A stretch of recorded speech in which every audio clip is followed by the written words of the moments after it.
Welcome back to Dark Horror Narrations. If you're new here, glad you found us. Tonight is 10 accounts from people who work and move through the Appalachian Mountains.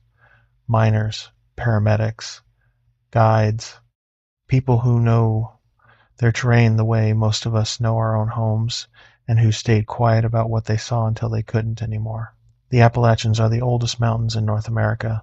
Something has been living in them just as long, patient, observant, and very good at learning what people look like when they're afraid.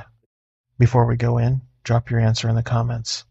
If you had to encounter one Appalachian creature in the dark, a skinwalker, a dogman, or a wendigo, which do you pick and why? I read every one. Now let's get into it. Story 1. The Roan Highlands. It had been wearing my partner's face for 40 minutes before I realized the man walking next to me hadn't blinked once. I want to be careful about how I tell this. I'm not someone who embellishes. I've been hiking for most of my adult life. I grew up in western North Carolina, 30 minutes from the base of Roan Mountain, and I spent every summer of my childhood in terrain that would scare most flatland people sideways. I am not easily rattled. I say that not to sound tough, but because I need you to understand how far gone things had to get before I was willing to admit that something was genuinely wrong. By the time I admitted it, we were already running. This happened in late October of 2019. My hiking partner, a man I'd known for 11 years, named Garrett, and I were 83 days into a southbound Appalachian trail through hike. We'd started at Katahdin in early August and worked our way down through New England, the mid-Atlantic, Virginia. By the time we hit the Roan Highlands on the Tennessee and North Carolina border, we were lean, trail-hardened, and very much in the rhythm of it. You develop a kind of autopilot after that many days. Your legs carry you without thinking. You get quiet in a way that city life never lets you be. The Roan Highlands are a strange stretch of the AT. Most people think of Appalachian trail hiking as dense tree cover, rhododendron tunnels, creek crossings, muddy switchbacks through hardwood forest. The Roan Highlands don't look like that. Up on the balds, above 5,000 feet, the trail crosses open grassy ridges that feel closer to the Scottish Highlands than anything you'd expect in Tennessee. You can see for miles in clear weather. In the fall, the grass goes golden, and the whole ridge glows at sunset like something that shouldn't exist in the American South. We'd camped the night before at Overmountain Shelter, the old red barn shelter near Yellow Mountain Gap that every southbounder remembers. That morning we'd packed out early, planning to move through the Roan Highlands section and drop into Carver's Gap by mid-afternoon, resupply from the cache we'd left in a friend's car, and push on toward Hughes Gap before dark. It was a manageable day, maybe 14 miles with moderate elevation change. We'd done days like that 24 times by then without thinking about it. The weather turned on us around noon. We had been watching a system come in from the west all morning, a gray bank of cloud that swallowed the sky in sections. By the time we reached the open balds above Jane Bald, the wind had picked up to what I'd estimate was 30 miles an hour, and the temperature had dropped fast enough that we both stopped to pull fleece layers from our packs. The air had that sharp iron smell that comes ahead of real weather in the high country.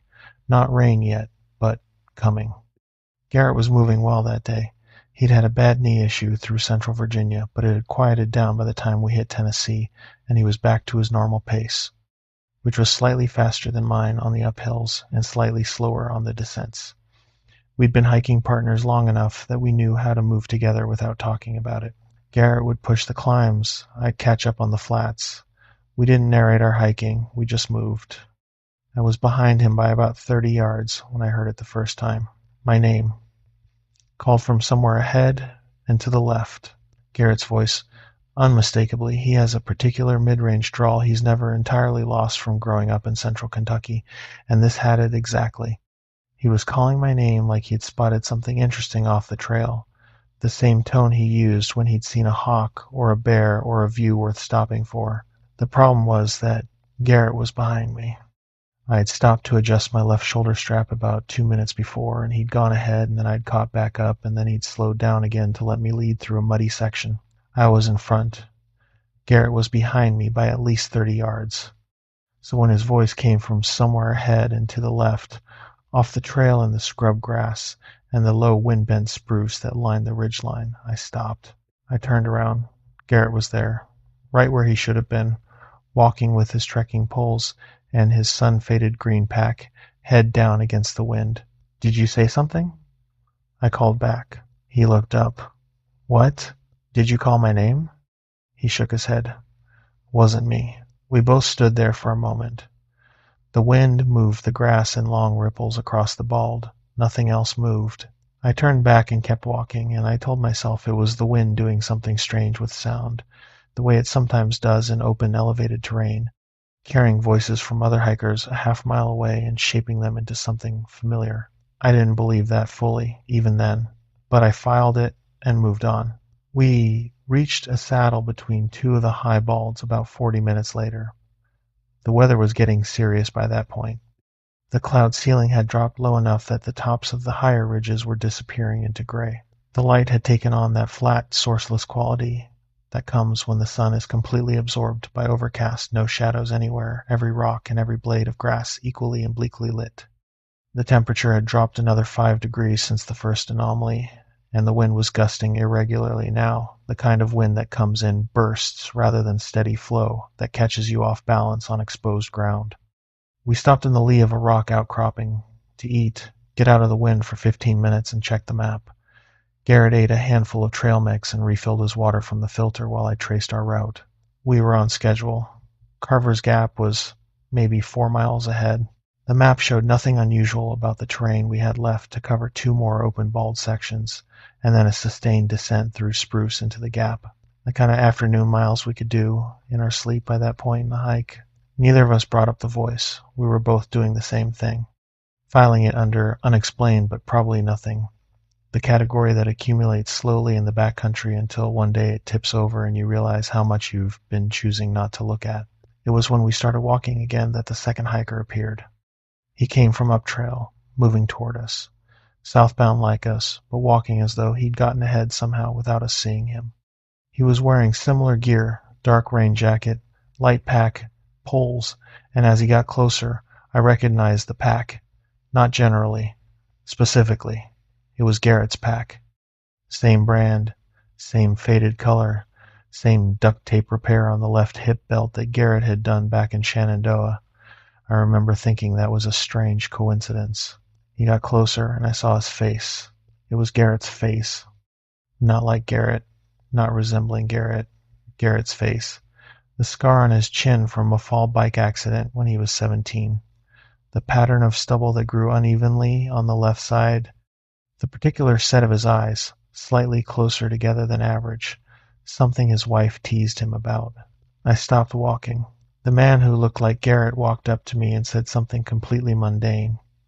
He said it was getting bad up ahead, meaning the weather. He said we might want to pick up the pace before the cloud dropped all the way. He said it exactly the way Garrett would have said it, the Kentucky inflection on ahead, slightly swallowed at the end. I turned around. Garrett was there. Real Garrett, 10 yards back, looking at the other version of himself with an expression I had never seen on his face in 11 years. It wasn't fear exactly.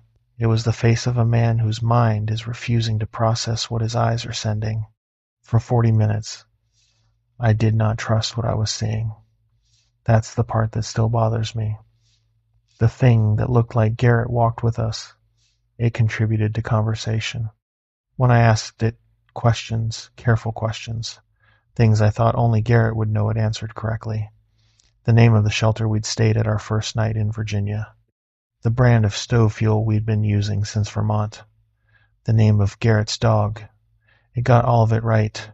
It walked at Garrett's pace. It used Garrett's verbal tics. It smelled like him too. That one is harder to explain without sounding unhinged, but after 83 days of hiking with someone, you know their particular smell the way you know a family member's. Trail sweat has a signature. It's not unpleasant so much as specific, a combination of the food they've been eating, the fabric of their clothes, the particular way their body processes exertion. The thing next to me smelled right. It had gotten that detail, and it was warm. When it moved close enough to brush my arm on a narrow section of trail, the contact felt like a human arm. Body heat, slight give to the muscle, the correct weight of it. I've turned that detail over hundreds of times since, and I still don't have a framework for it. But it never blinked. I didn't notice that consciously at first. It was something that registered at the edge of my awareness and didn't surface into clear thought until we'd been walking together for a long time. The human blink rate averages somewhere between 15 and 20 times per minute. Go ahead and count yours right now. You probably just blinked doing it. Now imagine looking at a face for 40 minutes and never once seeing the eyelids move. It creates a wrongness you can feel before you can name. Your nervous system knows something is off long before your reasoning mind catches up. Real Garrett had moved up beside me about 20 minutes in and spoken to me quietly without looking at me. He said, "That's not me." Just those 3 words. And I said back, equally quiet, "I know." And we kept walking because stopping felt like the worst option. The thing wearing Garrett's face began to change on the descent toward the tree line. It was subtle at first. The stride lengthened in a way that didn't match the terrain. On a downhill grade, a person's steps get shorter, more cautious, especially with a loaded pack. The thing's steps got longer. It was covering the same ground but with fewer movements, like the distance between each footfall was slightly greater than physics should allow. Then the posture shifted. The shoulders went back in a way that looked pulled rather than straightened, and the neck was wrong. It was moving with too much range of motion for a human spine, turning when something caught its attention at an angle that should have been painful. We were still above the tree line when I made a decision. I told Garrett, the real Garrett, very quietly to take his poles and not stop for any reason. He looked at me and I gave him a direction with my eyes toward the tree line and beyond it toward the Carver's Gap parking area. He gave me the smallest nod I've ever seen a person make. I stopped walking. I planted my poles and I turned to face the thing and I said we were going to set up camp here for the night because the weather was getting too bad to push on. The thing that looked like Garrett looked at me for a long moment, unblinking. The wind moved the grass around us and moved its hair and moved its jacket, all the right ways, all perfectly mimicked. Then it opened its mouth, and the voice that came out was still Garrett's voice, but the words had stopped working correctly. It was like listening to a language being approximated by something that had learned from recordings and not from living. The sounds were right, but the meaning had come loose from them. Garrett was running. I turned and ran after him. I am not going to pretend I was brave about it. I ran the way you run when something in your brain that is older than language tells you that you are prey. I ran down the slope toward the tree line with my pack bouncing and my poles useless in my hands, and the wind screaming in from the west. I could hear Garrett ahead of me. I could hear something behind me that was not making the sound of boots on ground. We hit the tree line and kept going. The trail dropped sharply through spruce forest on the descent to Carver's Gap, and we took it at a pace that was genuinely dangerous. Loose rock, exposed roots, leaf litter wet from the incoming weather. I fell once and got up without stopping. Garrett was a shape ahead of me in the dimming light under the canopy. We could see the parking area from the last switchback. There were 4 vehicles still in the lot, and 2 of them had their headlights on against the darkening weather. And when we came out of the trailhead and hit the gravel, I felt the thing at the edge of the tree line simply stop. I felt it. That is the only way I can describe it. A pressure that had been building behind us lifted the moment we crossed from trail to parking area. I turned around. The tree line was dark. I stood and watched it for a full 2 minutes, and nothing came out. Garrett was sitting on the tailgate of someone's truck, hands between his knees, head down. I sat next to him. Neither of us said anything for a while. There was a ranger station at Carver's Gap, technically a small kiosk and a contact number posted on a Forest Service board. I called the number from my cell phone. We had signal there, just barely, and reached the Cherokee National Forest duty line. I reported a wildlife encounter in the Roan Highlands section, which was the closest accurate category I could come up with. The ranger I spoke to, a woman who gave her name as Ranger Whitfield, took my report number and told me the case would be logged under incident file NFRH2274. She did not seem surprised by the call. She asked whether I'd seen any unusual animal behavior in the 48 hours prior to the encounter. I told her about the voice mimicry. There was a pause on the line. She told me that Roan Mountain State Park and the surrounding Forest Service land had received 6 similar reports in the previous 3 years. She told me the area around the balds had been flagged for unusual wildlife activity and that they were coordinating with an unspecified federal partner on monitoring. She said that in all 6 previous reports, the individuals involved had reached their vehicles or a paved surface before any physical contact occurred. She said that deliberately, I thought, so that I would understand that stopping or being stopped would have produced a different outcome. There is a logbook at Over Mountain Shelter where hikers write entries going back years. I went back and read through it when we came through again the following spring. In the entries from the past 4 autumns, there are 3 separate accounts from different hikers of a second hiker appearing on the balds who couldn't be accounted for someone who seemed to already know you, who moved with something slightly off in their step, who stopped at the tree line. The entries are written in the matter-of-fact way through hikers write everything, but the detail is there if you read it carefully enough. We finished our through hike. We hit Springer Mountain 6 weeks later in mid-December. Garrett didn't talk about the Roan Highlands until we were back home, and when he did, he said only one thing. He said that when I was walking next to him, before he'd moved close enough to tell me, he'd said something to it that he hadn't said to anyone else on trail. A specific personal thing, something he'd been turning over for weeks. And it had responded correctly. It had responded the way he would have responded to himself if he'd been working the problem out loud. He said that was the moment he understood it had access to something he hadn't said, that it was working from the inside. He hasn't hiked the Roan Highlands since. I've been back twice. Both times I moved through the bald section before midday, and both times I moved fast, and both times I made sure I was not the one leading. If you hike the Appalachian Trail through the Roan Highlands, you will almost certainly have a beautiful day. The views are genuinely extraordinary. The grassy balds above 5,200 feet are some of the most otherworldly terrain in the eastern United States. I'm not telling you to avoid them. I'm telling you this. If someone appears ahead of you on that ridge when there was no one ahead of you moments before, do not slow down to walk with them. Do not engage in conversation. Do not answer questions about where you started or who you're with. Keep moving. Get to Carver's Gap, get to the pavement, get to the headlights in the parking area. The balds are stunning. But something up there has been practicing being human for a very long time, and it's gotten very good at the performance. The only thing it hasn't learned to do is blink. Don't wait till you notice that to start running. Story 2, Grid 7. The trail camera footage from Grid 7 was flagged automatically. The software detected a human form walking upright through the frame at 3:41 a.m., but the gait analysis returned 0 match to any known human movement pattern. I've been a wildlife biologist for 16 years. I started with black bear population studies in the southern Appalachians in 2009, and for the past 7 years I've been running long-term monitoring projects in Pisgah National Forest for the North Carolina Wildlife Resources Commission. My name is not important for these purposes.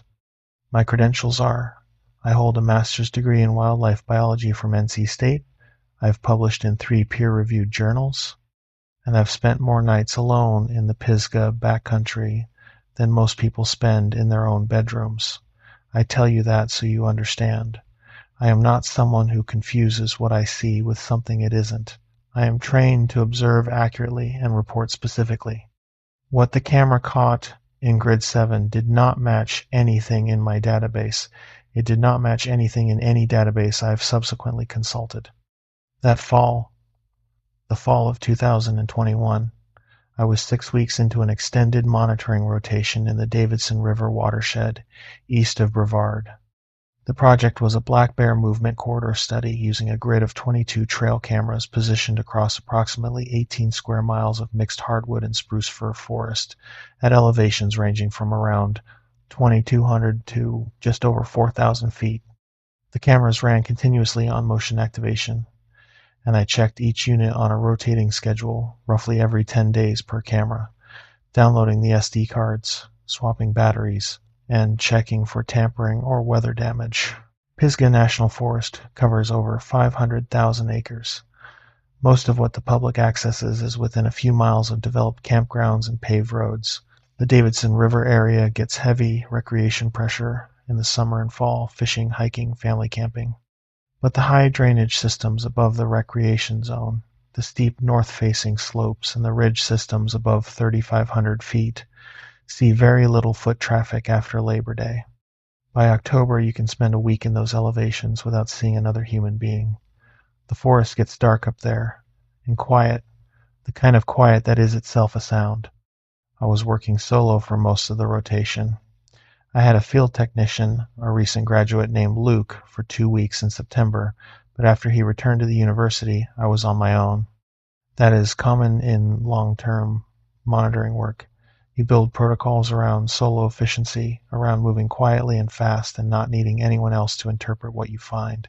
Grid 7 was one of the higher elevation units.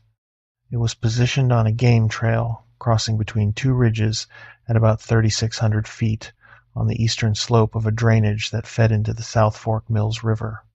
Getting to it required a 2-mile approach on a Forest Service road and then a mile of off-trail travel through rhododendron thicket, interlocking canopy, slick root systems over clay soil, perpetually damp even in dry weather, the kind of terrain where you watch every footfall.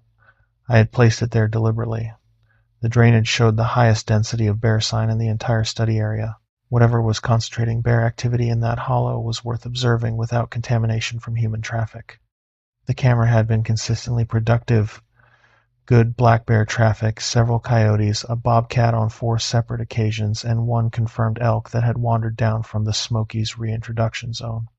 In 5 previous data collection cycles, I had recovered over 300 individual animal detection events from that single unit. What it had not produced, in 5 previous cycles, was any image of a human being. The location was remote enough that I considered that a reliable baseline. No hunters, no hikers, no trail crew. Just animals moving the way they move when people are not watching. That baseline mattered to me scientifically. It was what made the 6th cycle impossible to dismiss. I discovered the flagged footage on a Tuesday morning, back at my base camp, a Forest Service cabin I'd been authorized to use near the Davidson River campground. The motion-activated system I use has basic AI analysis built in, and it will tag any detected form with a species estimate based on outline and movement signature. On everything from that camera grid, it tagged correctly. Bear, coyote, deer, human, unknown. The unknown category was rare. In 6 weeks of footage across 22 cameras, I'd gotten 4 unknown tags, all of them deer behavior that the system couldn't categorize correctly because the animals were partially obscured. Grid 7 at 3:41 a.m. produced a human tag with a 0% confidence score. The software had detected something that fit the outline parameters of a human bipedal, upright, approximately the right height range, but had failed every movement parameter. The confidence score goes to 0 when the system is uncertain enough that it won't commit to any categorization. In 16 years of work, I had never seen it do that. It's designed to give a best guess even when the data is poor. It will guess at 60% confidence on a blurry image. Returning 0 is the system's way of saying, I have no framework for what I'm looking at. I pulled the Grid 7 SD card that afternoon. It was a 4-mile round trip to retrieve it, plus the off-trail section in waning light, and I was back at the cabin by dark. I cleaned up, made coffee, and sat down with my laptop to review the footage. The camera had recorded 47 motion events in the 10 days since my last download. The first 46 were unremarkable 3 black bears, 2 of them the same individual based on ear tag, multiple deer, 1 raccoon series spanning 3 nights. Normal population behavior for that elevation and that time of year. The bears were already showing the heavy pre-denning movement patterns that mean they're covering a lot of ground, putting on mass before winter. Event 47 was 3 minutes and 22 seconds long. It began with a black bear approaching the camera from the south, a large male based on body mass, one I'd been tracking via scat and hair collection for 2 seasons. He came in to about 12 feet of the camera housing, sniffed at the undergrowth, and then stopped. His body language changed in the space of one video frame. He went from relaxed foraging posture, loose shoulders, head swinging, unhurried, to full alarm in under a second. Ears pinned, hackles up the length of his spine. He made a sound I couldn't hear on the footage but could see in the movement of his throat, a low vocalization, the kind bears make when they've identified a threat they've decided to respect rather than challenge. He backed up 4 steps and then turned and ran. Not the casual loping retreat of a bear that's startled by a noise, a dead sprint, brush crashing, gone inside 5 seconds. I have been watching black bear behavior for 16 years. I have footage of bears encountering mountain lions. I have footage of bears encountering each other in territorial disputes. I have never, before or since, seen a 400-pound male black bear run like that. Whatever had come into sensory range of that bear before it appeared on camera had already communicated something to him that required immediate departure. He did not look back. He did not pause at the edge of the frame. He left with everything he had. 11 seconds after the bear exited frame, the other subject entered. It came from the north, from upslope, and it was moving on 2 legs at a pace that was wrong in a way that took me 3 viewings to articulate. The speed was not impossible for a human. It was within human range, maybe 4 miles an hour on a traverse, but the mechanics were off. A person moving through rough terrain at night makes micro-corrections constantly. Weight shifts, slight adjustments for root systems and rock faces, the small bobbing that comes from uneven ground.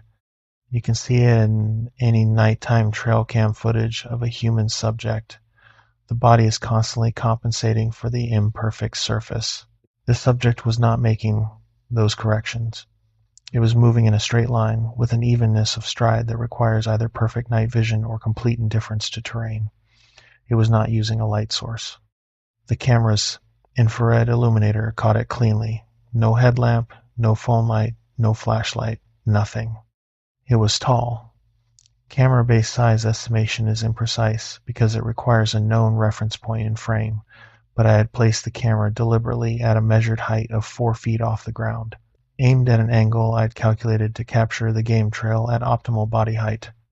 I triangulated against a birch tree I had measured during camera placement, 14 feet and 3 inches from ground to the first major branch fork. The subject appeared to stand somewhere between 7 and 7.5 feet upright. That estimate has a margin of error. I'd put it roughly 6 inches in either direction. Even at the low end of the estimate, I have no explanation for it. It was lean relative to that height in a way that looked wrong. The proportional width at the shoulders was too narrow. The arms hung at a length that I initially assumed was distortion from the infrared, but which 3 viewings confirmed was simply longer than standard human proportion. The fingers and I only noticed this on my 5th or 6th review, because the camera resolution was not built for this level of analysis appeared to extend past the mid-thigh and hanging position. It stopped directly in front of the camera housing. Its face was not visible. It was either wearing something that obscured the head completely, or the head itself was configured in a way that the infrared imaging couldn't resolve correctly. There was a shape where the head should have been, but it did not read as a human head. The proportions were different. The height of it relative to the shoulders was different. I ran the contrast up as high as the software allowed, and I still couldn't get a clear read on it. It stood there for 1 minute and 47 seconds without moving. Not stillness the way a person is still when they're listening carefully. The small movements of breathing and postural adjustment that you can always detect even in still people. This was the stillness of something that had turned certain processes off. No breath cloud in the cold air, and it was cold that night. I had the temperature log from my weather station. It was 31 degrees Fahrenheit at that elevation. Nothing moved. Not a shoulder. Not a hand. 1 minute and 47 seconds of complete stillness. Then it reached out with one arm and covered the camera lens. The arm extended from the subject's side to the lens housing in a movement that was too fast for the camera's frame rate to capture cleanly 3 frames of blur, and then the lens was covered. It knew exactly where to reach. It knew what the camera was and what the lens was, and it covered it deliberately. The remaining footage was my hand pulling the SD card. I sat with that video for a long time that night. I reviewed every frame. I ran my own basic measurement analysis against the birch reference point from 4 different angles. I checked my camera placement notes to make sure I hadn't miscalculated the tree's position. I hadn't.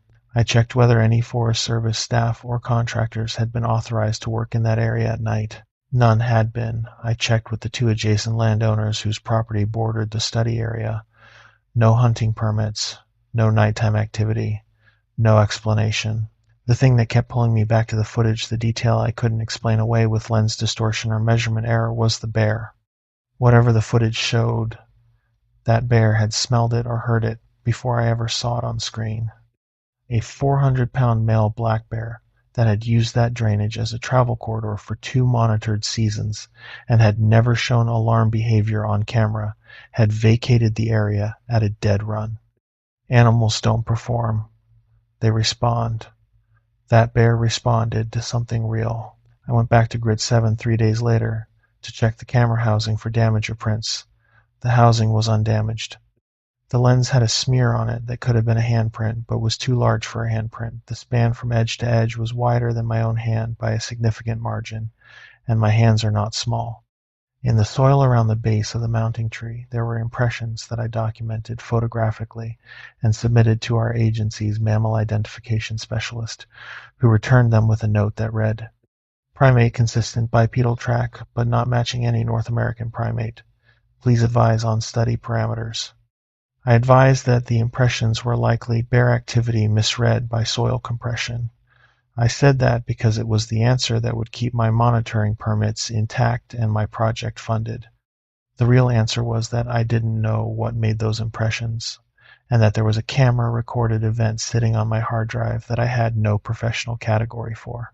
What I did not put in the official report was what happened the night between my discovery of the footage and my return to Grid 7. I stayed in the Forest Service cabin that night. My field technician, Luke, was still reachable by radio.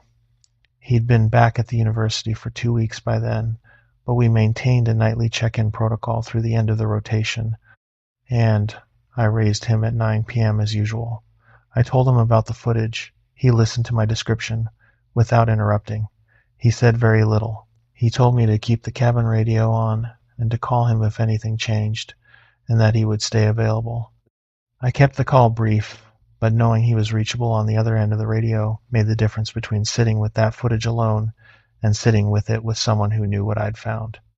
At some point after midnight, I woke up without understanding why. The cabin was dark.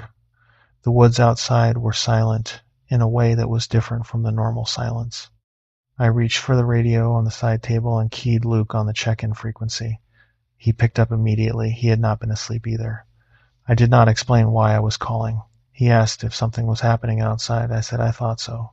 He said to leave the radio keyed open and he would stay on the line. What happened next, Luke heard from the other end of the radio, 60 miles away on his end of the connection. I heard the tree line move, not in a wind-moving branches way. Something at the edge of the clearing around the cabin stepped back very deliberately from a position that had been several feet inside the clearing to a position behind the tree line.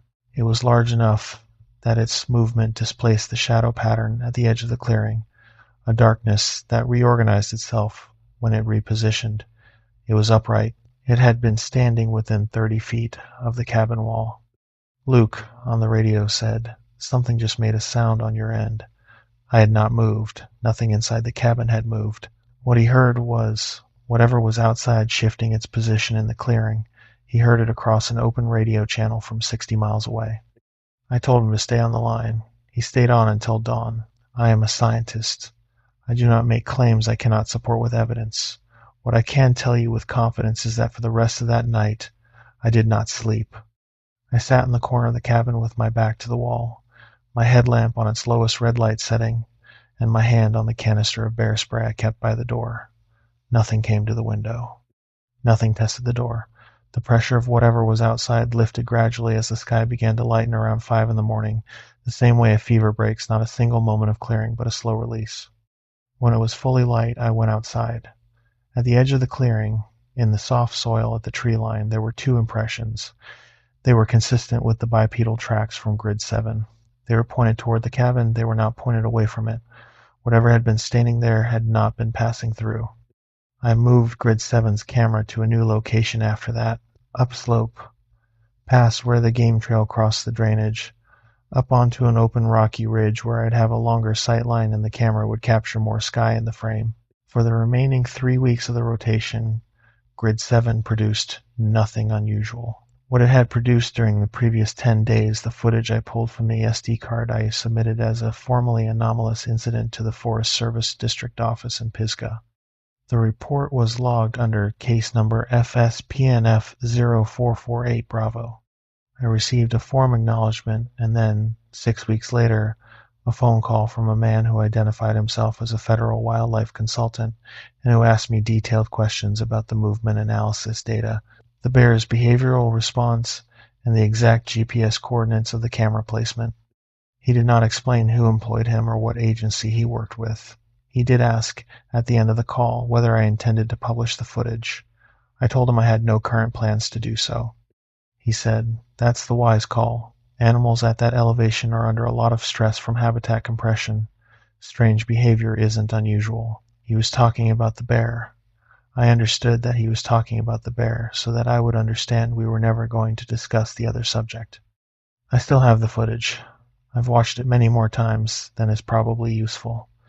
I've shown it to 2 colleagues I trust completely, both of whom asked me not to send them a copy after they'd seen it. I've measured and remeasured the subject's proportions against the reference tree. The numbers don't change. I still work in Pisgah. I still run camera grids at elevation. I still go back to that watershed, to that drainage, to that game trail crossing. I've never recovered footage like that again. But the bear population in that drainage has been markedly lower since that autumn. The bobcat stopped appearing on any camera in the eastern portion of the study area around the same time. The elk hasn't been confirmed since the previous spring. The animals know what the software couldn't name. They rerouted their travel patterns around something that was still present after I went home. Whatever that footage captured, it is not an event that happened once. It is a resident. It has been there longer than my study, longer than my career, longer than the monitoring program. I set up a grid of 22 cameras to count the wildlife in that forest.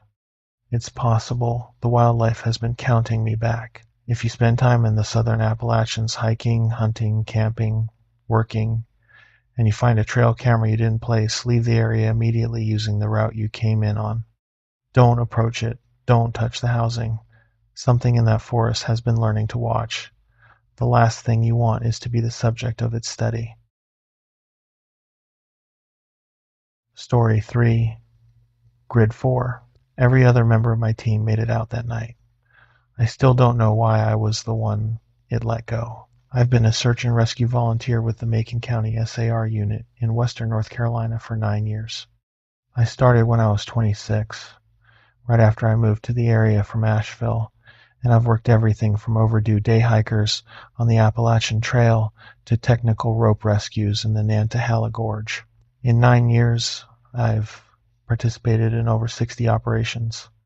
Most of them end fine, tired hikers, twisted ankles, navigational errors by people who trusted their phone's GPS battery further than they should have. Some of them don't end fine.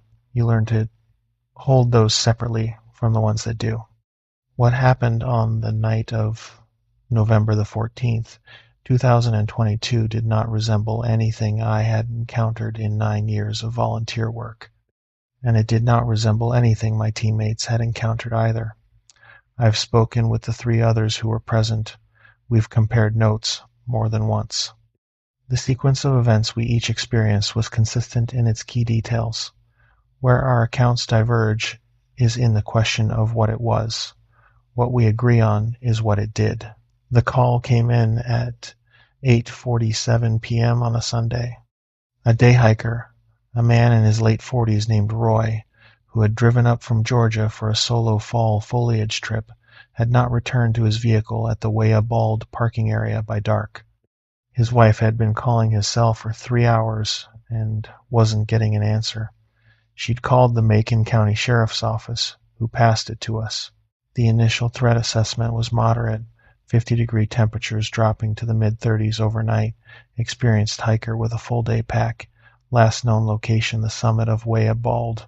Not ideal, but survivable if he'd made a sensible decision to shelter in place. We mobilized 4 volunteers. Team lead was a man named Holt, who had been running SAR operations in Nantahala for over 20 years, and whose judgment I had never had reason to doubt. He was the kind of person who made operational decisions with the calm efficiency of someone who had long ago made peace with the fact that bad outcomes were sometimes unavoidable and that the only response to that knowledge was better. Preparation. With me were Holt, a woman named Brianna, who had 8 years of backcountry emergency medical experience, and a newer member named Tyler, who was in his 3rd year with the unit, but was physically excellent in difficult terrain. He'd completed the full AT the previous summer and knew the Wea area from recreational trips, going back several years. We were at the Wea Bald trailhead by 10 p.m. The parking area had one other vehicle besides ours, Roy's truck, a late model blue pickup with a Georgia plate and a National Forest day use permit on the dash. Nothing in or around it suggested distress. His gear had been minimal. Day pack, good boots based on the mud on the floor mat, a printed trail map visible through the passenger window. He'd come prepared for a fall day hike, not an unplanned bivouac. The temperature was 38 degrees at the trailhead and dropping, with a wind chill that was taking it into the low 30s on exposed ground. Survivable in good gear, marginal in day hike layers. Holt divided the search grid into quadrants based on the most probable travel routes from the summit and the elapsed time since Roy's last known position. The missing hiker had been heading for the summit via the Bartram Trail connection, and we had reasonable grounds to believe he'd either overshot his return window on the summit or taken a wrong bearing on the descent and ended up in one of the 3 drainages that ran off the ridgeline in different directions. All 3 drainages had creek systems at their base. 2 of them connected to maintained forest road crossings. One, the eastern drainage toward Wea Creek, ran for nearly 3 miles before hitting anything a person could use to navigate back to civilization. That one concerned Holt most. He put Tyler and me on the eastern descent quadrant, which covered the switchback system down toward Wea Creek. Holt took Brianna with him on the western approach toward the fire tower access road and the secondary parking area at the Wea Gap lot, which was where a lost hiker following the easiest downhill line from the summit would most naturally end up. The protocol was 15-minute check-ins by radio unless something required immediate contact. Holt reviewed the protocol at the trailhead before we split. He went through it methodically, the way he always did: frequencies, emergency codes, the physical rally point if radio contact was lost. I'd heard him give that briefing dozens of times. That night was the first time I found myself actually paying attention to the emergency contact protocols. Tyler and I moved down the eastern switchbacks at a sustainable search pace, sweeping our headlamps across the slope on either side of the trail, calling Roy's name at regular intervals, listening in the gaps. The night was cold and still. Almost no wind at that elevation once we dropped below the summit exposure, which meant sound carried well. We could hear water from Wea Creek somewhere far below us in the drainage. The hardwood canopy was nearly bare by that point in November, which helped more than I expected. The moonlight coming through the stripped branches was enough to see the general outline of the slope without headlamps when we stopped moving. I remember thinking it was a good night for a search. Quiet, good sound travel, enough ambient light. I remember thinking that, and I am aware of the irony of it now. The first anomaly arrived at 11:17 p.m., approximately 45 minutes after Tyler and I had split from Holt and Brianna at the summit. It was the smell. At a switchback roughly a mile below the summit, the air changed with enough suddenness that Tyler stopped walking mid-stride and I nearly walked into his pack. The smell was wrong in a way that I struggled to categorize in real time and have struggled to categorize since. It was not the normal smell of that forest in November, the leaf-littered decay and cold creek mud and conifer resin that I knew from years of working those trails. It was older than that. Wetter, but not organically wet. More mineral, like cold granite after a hard rain. combined with something underneath that I could not identify and did not want to spend more time smelling. It was strong enough to taste if you breathe through your mouth. Tyler said, "What is that?" Not a question, just an observation, delivered flatly, the way you identify a problem before you know how to respond to it. The smell moved past us and was gone in about 30 seconds, as though carried on an air current we couldn't feel on our skin. We stood there for a moment after it passed. I marked the GPS waypoint, noted the time, and we kept moving. I logged it mentally as something for the debrief rather than a radio call, because at that point it was just a smell and I had nothing actionable to report to Holt. We found Roy's voice 12 minutes later. His voice came from below us and to the right, off the trail in the drainage toward Wea Creek. He was calling for help, not screaming, but calling loudly enough to carry the way someone does when they know someone is looking for them and they're trying to close the distance. Tyler and I called back, got a response, adjusted our bearing, and pushed off trail into the drainage. The terrain got rough quickly, knee-height mountain laurel that grabbed at our pants and pack straps, down timber that required climbing over or ducking under, loose shale over clay where the drainage had undercut the slope. We used our poles to move through it and made slow progress. Roy's voice kept responding when we called. He sounded disoriented but not injured. He said he was cold and had lost the trail and didn't know how long he'd been in the same spot. When I asked if he was hurt, he said he wasn't sure. When I asked if he could see our lights, he said yes, keep coming. The voice had the particular exhausted quality of someone who has been alone in the cold and dark for too long and is profoundly relieved to hear another human being. I want to be clear about that because it is why we kept descending. Nothing about that voice triggered a professional concern. It sounded exactly like what we had come to find. We'd been off trail and in the drainage for approximately 8 minutes when Tyler stopped again. He grabbed my arm from behind and I stopped too, and we both stood still and listened. There was something moving in the drainage to our left.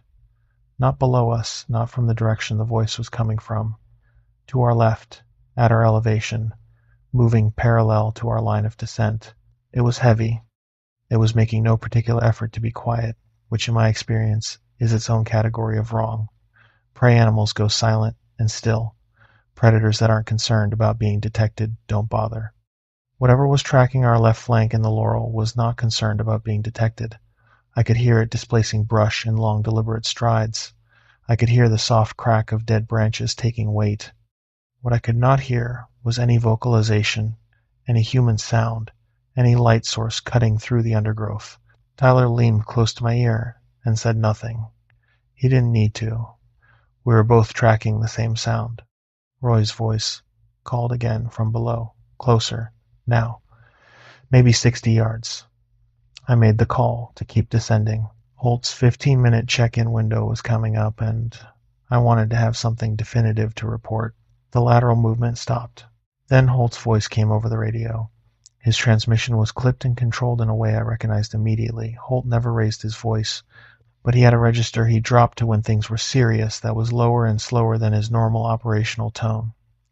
He used that register. He said, "Both teams return to the summit staging area. Now, don't call for the subject. Don't respond to any voices. Move." I looked at Tyler. Tyler looked at me. From below us in the drainage, Roy's voice said, "Who was that? Are you still coming?" It had heard Holt's radio transmission. It had processed the words fast enough to respond to the content of them. It wasn't simply repeating a loop of sounds. It was tracking the conversation in real time and adjusting its output to account for what it heard. That detail matters, and I want you to hold it. I turned off my headlamp. I grabbed Tyler's arm and switched off his too. We stood in complete darkness in the drainage, cold and still, and I pressed the radio to my mouth and asked Holt for clarification in as few words as I could manage. Holt said, "We have eyes on the subject. He is with us at the staging area. Whatever is talking to you in that drainage is not Roy." Tyler made a sound beside me in the dark, a short involuntary sound. I've thought about how to describe it, and the best I can do is this. It was the sound a person makes when the framework they use to understand reality updates faster than their emotional system can follow. Roy's voice in the drainage said, "Hello, I can see your lights." Our lights had been off for nearly 40 seconds. I did not take time to process that statement. I grabbed Tyler by the shoulder strap of his pack and we moved. There was no plan, no technique, no grace. We went back up through the same laurel and down timber we'd come down through, and we went faster than we'd come down, which should not have been possible on that terrain in the dark without headlamps. I fell once on a wet root and hit both knees on shale and got up before I had consciously decided to get up. Tyler was ahead of me for part of it and behind me for another part. We did not speak. Roy's voice continued behind us. This is the part I think about most in the months since. It continued calling, not chasing, not rushing, not closing distance, in the way something actively pursuing you would. It called from roughly the same position in the drainage, repeating variations of the same things. Are you still there? I can hear you. Keep coming. I'm right here. It was recalibrating its output based on the expectation that we were still descending, still following its script. It was a moment or two behind the actual situation. When we stopped making sounds consistent with descent, the voice paused. Then it began moving laterally, as though trying to reacquire our position from a different angle. Then the lateral movement from before, the thing that had been tracking our left flank, resumed, faster now. Moving upslope, we hit the trail surface at a run. The voice stopped the instant our boots went from forest floor to compacted gravel. Not when we were far enough away. Not when we'd put a ridgeline between us and the drainage. The moment our footfall changed, the voice stopped. The lateral movement stopped at the same time. That boundary-packed gravel trail versus forest floor was where everything ended. I do not know what that boundary means to it. I know it means something, and that understanding has changed how I think about maintained trails in the backcountry. They are not just navigational infrastructure. At least in certain parts of these mountains, they appear to function as something else. We made the summit staging area in under 20 minutes. Roy was there, the real Roy, sitting on a rock eating one of Brianna's trail bars, looking exhausted and faintly embarrassed about the whole thing. He'd overshot the descent and ended up on the wrong side of the ridgeline, found a sheltered spot near the fire tower base, and sat tight until he heard us calling. He'd never been in the eastern drainage at all. Holt filed incident report MCSAR 7714 Alpha with the Macon County Sheriff's Office and a separate written notation to the Nantahala National Forest District Ranger. The public record reflects a successful subject recovery hiker located near fire tower, no injuries, returned to vehicle at approximately 1 a.m. The notation about the secondary voice contact in the eastern drainage is brief. It is categorized as possible audio distortion or echo effect given the terrain configuration and cold air conditions. Holt called a private unit debrief 2 days later.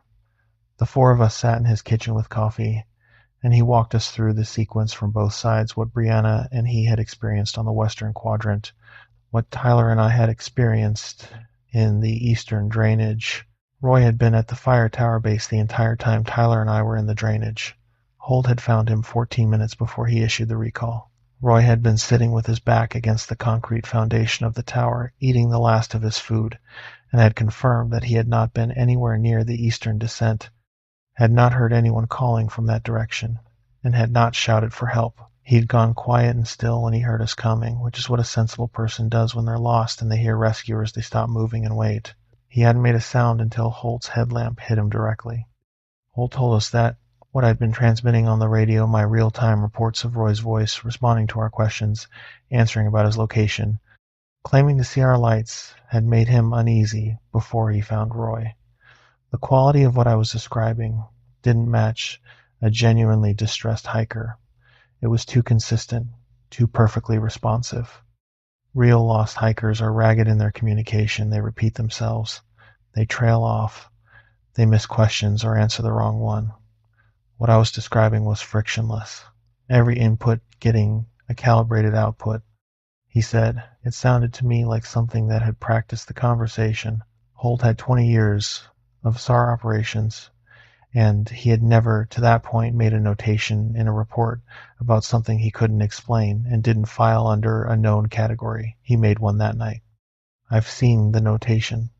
It does not name what we encountered because he does not have a name for it. It describes the encounter in factual language. Voice contact established in eastern drainage, voice responsive and coherent, subject later confirmed to have been in western quadrant throughout, eastern voice contact unexplained. He told us one other thing at the debrief. He said that when he'd issued the recall, he'd heard something on our radio frequency in the gap between his transmission and my response. A sound that was not voice and not static and not equipment interference. He described it as a tone, a single sustained tone at a pitch that made his back teeth ache. He did not put that in the official notation. He told us about it in his kitchen because he thought we should know. I've worked the Nantahala backcountry many times in the 2 years since.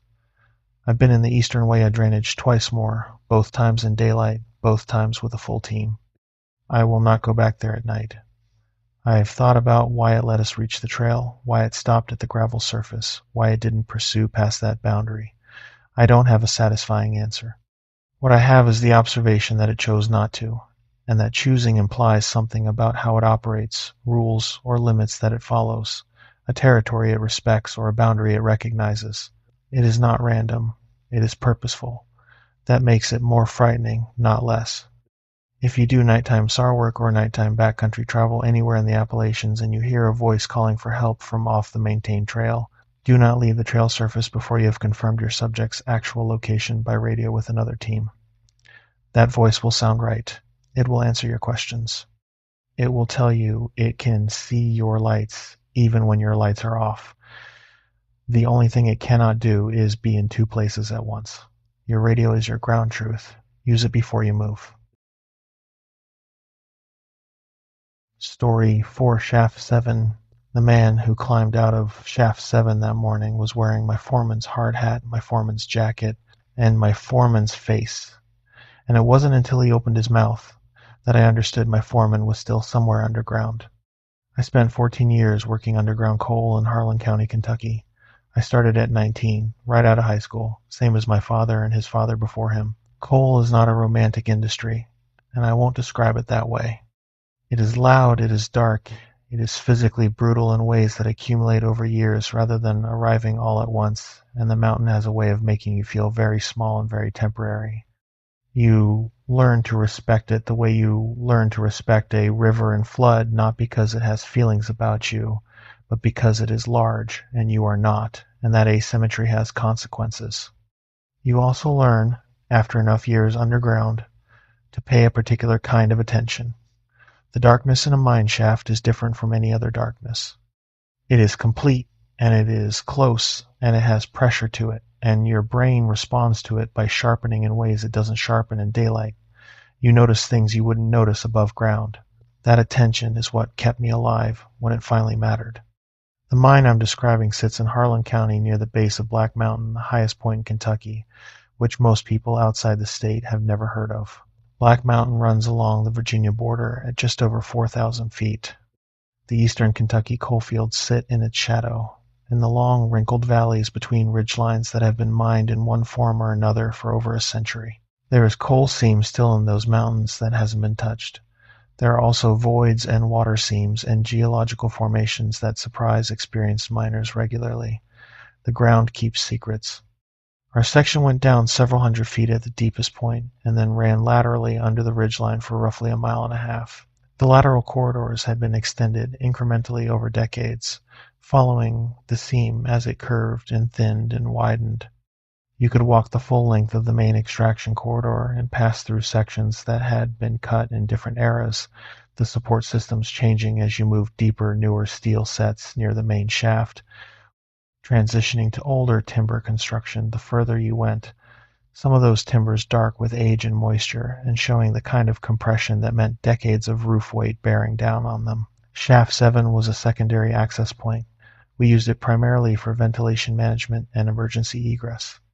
It was longer than it needed to be for either purpose, running nearly 800 feet into the lateral system before connecting to the primary corridor network. Nobody likes Shaft 7. The roof was lower than elsewhere. The footing was consistently wet from an upper seam water leak that had never been properly addressed, and there was something about the acoustic quality of that particular corridor that amplified sound strangely. Your footsteps came back at you from directions that didn't make sense. Voices echoed in ways that didn't correspond to the geometry of the space. The older miners on our crew had a word for it. They called it talking ground. They didn't mean anything supernatural by it. It was just mine vernacular for a space that didn't behave the way it should. I would later revise my understanding of what talking ground meant. This happened in the fall of 2016. I was a section crew lead, by then responsible for a team of 8 men on the day shift. My direct supervisor was a man named Walt, who had been underground in Harlan County for 30 years, and who I respected as much as I've respected anyone in my working life. Walt was methodical, careful, experienced to the point where his instincts about the mountain were more reliable than the instrumentation. He could tell you when the roof felt wrong by the sound it made under his boots. He could smell a bad air pocket before the sensors caught it. He was not a fearful man, and he was not prone to seeing problems where none existed.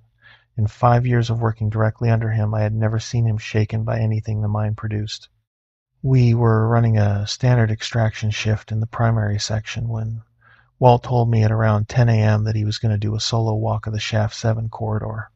He did this periodically solo safety inspection, checking for roof deterioration and water seepage, making notes about anything that needed attention before it became a reportable issue. He was thorough about it. He went in at 10:20 a.m. and said he'd be back in 45 minutes to an hour. The first sign that something was wrong was the silence. Walt was not a quiet man underground. He moved with the heavy, deliberate sound of a large man in steel-toed boots on wet limestone, and he hummed, not consciously, not a real song, just a low rhythmic sound that I'd learned was how he processed confined space work. You could usually hear him coming and going from 20 yards. When his 45 minutes were up, and I registered that I hadn't heard him return, and hadn't heard him in the corridor for some time, that silence was what I noticed first. Not his absence, his silence. At 11:30 a.m. I sent a man named Cody to walk the first 300 yards of the Shaft 7 corridor and call for Walt. Cody came back in 8 minutes. He'd walked far enough to be certain the near section was empty, and had called Walt's name multiple times with no response. No voice, no light from a cap lamp down the corridor, no sound of boots on limestone. I called the surface on the mine phone. Walt had not come up through the main shaft. I called the second shift supervisor. Walt had no above-ground commitments that anyone knew about. At 12:15, I put together a search party, myself, Cody, and 2 other volunteers named Reggie and Seth, 4 cap lamps and a handheld radio. We went into Shaft 7. The corridor was exactly what it always was. Low roof, wet footing, the smell of sulfur and old wood and mineral seepage that never varied. The acoustic quality was active that day. Our footsteps came back to us wrong, fractionally delayed, from directions that didn't correspond to the walls. I had been in Shaft 7 dozens of times, and I had never adjusted to that effect. It always felt like something else was moving in the space, matching your rhythm. That day the feeling was worse than usual, more present, more specific. We'd covered roughly half the corridor's length when I heard footsteps behind us, coming from the direction of the shaft entry, from outside, from the surface. Coming in rather than going deeper, I turned and looked. The figure coming toward us was Walt. Same height, same build, same 30-year-old hard hat with the taped crack along the left side that Walt had never replaced despite years of commentary about it from everyone on the crew. Same orange high-visibility jacket with a tear at the right shoulder seam where he'd caught it on a support bracket years back and never gotten it fixed. Same walk. Walt had a very slight forward lean when he moved through confined spaces, a habit from years of low-clearance work that had become his default posture underground. The figure coming toward us in the corridor had that lean. It had it exactly, with the same distribution of weight and the same arm swing pattern that is as individual as a fingerprint when you know someone well. I will tell you what I thought in that moment, because I think it matters. I thought we had been walking toward each other from opposite ends of the corridor and had simply missed each other somewhere in the middle past without seeing. which is possible in a long, dark corridor when two parties aren't expecting to cross. I thought Walt had solved himself and was coming back. I felt the specific relief of a problem resolving. I called his name.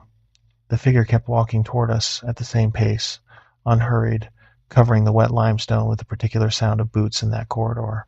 He got close enough for all 4 cap lamps to illuminate it fully. I looked at its face. Walt's face. The particular weathered geography of it. The crease along the jaw from 30 years of wearing a respirator. The scar above his right eyebrow from a minor roof fall in the early 2000s.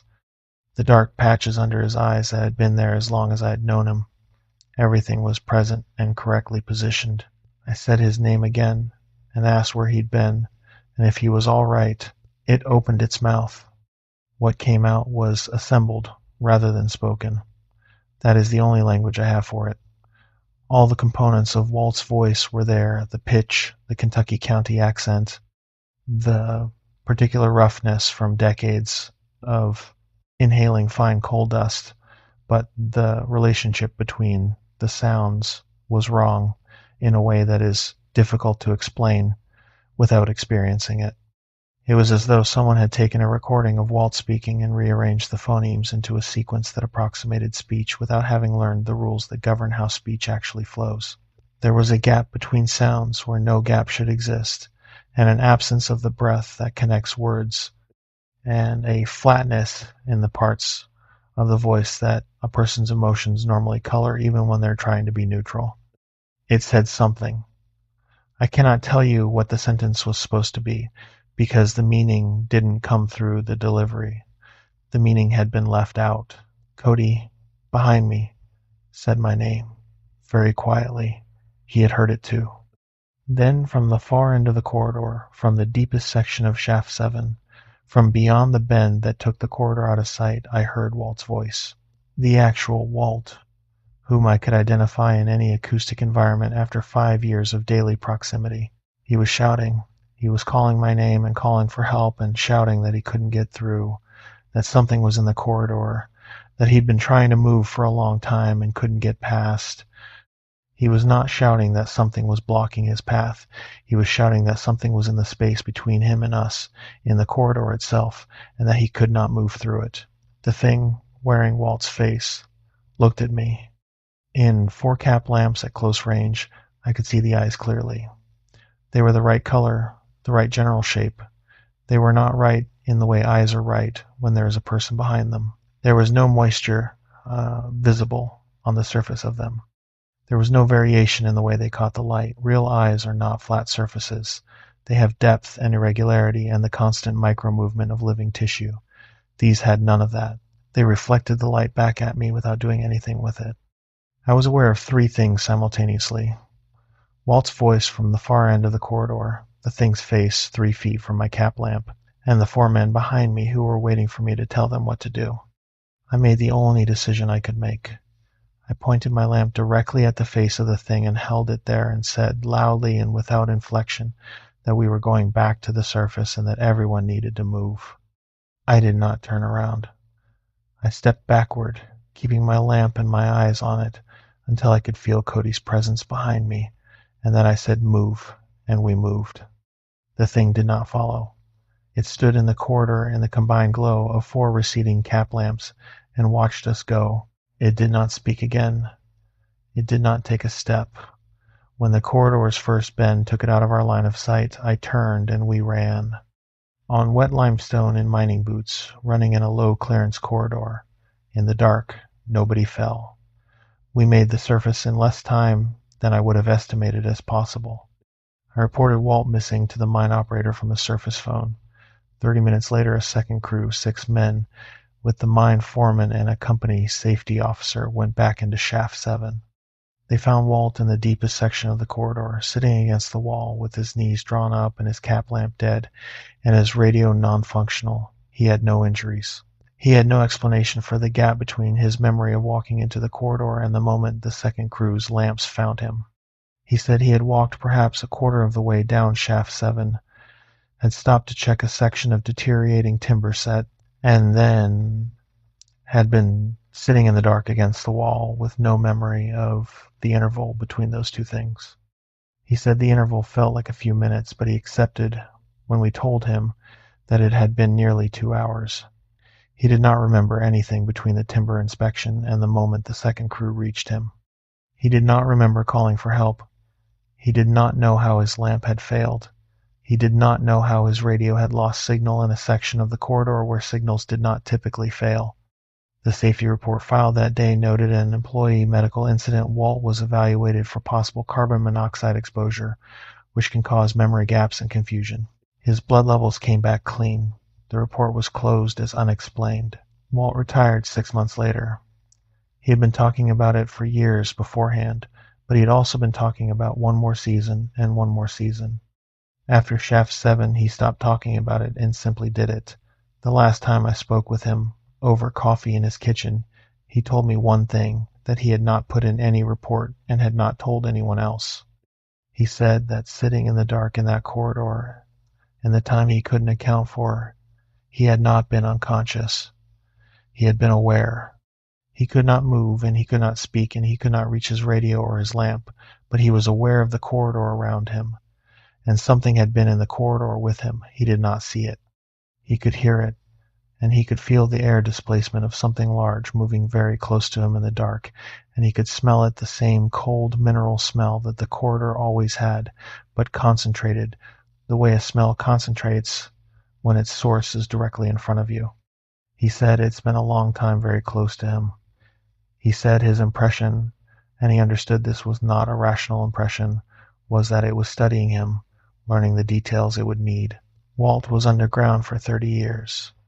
Whatever was in Shaft 7 had been watching him for some portion of that time, long enough to learn the taped crack on his hard hat and the tear in his jacket and the way he leaned forward through low clearance spaces. 30 years is a long time to be studied. I want to add one detail I haven't mentioned yet, because I've thought about it almost every day since, and I believe it's important. When we were retreating through the corridor, walking backward, keeping my lamp on the thing, I watched it stand still as we moved away from it.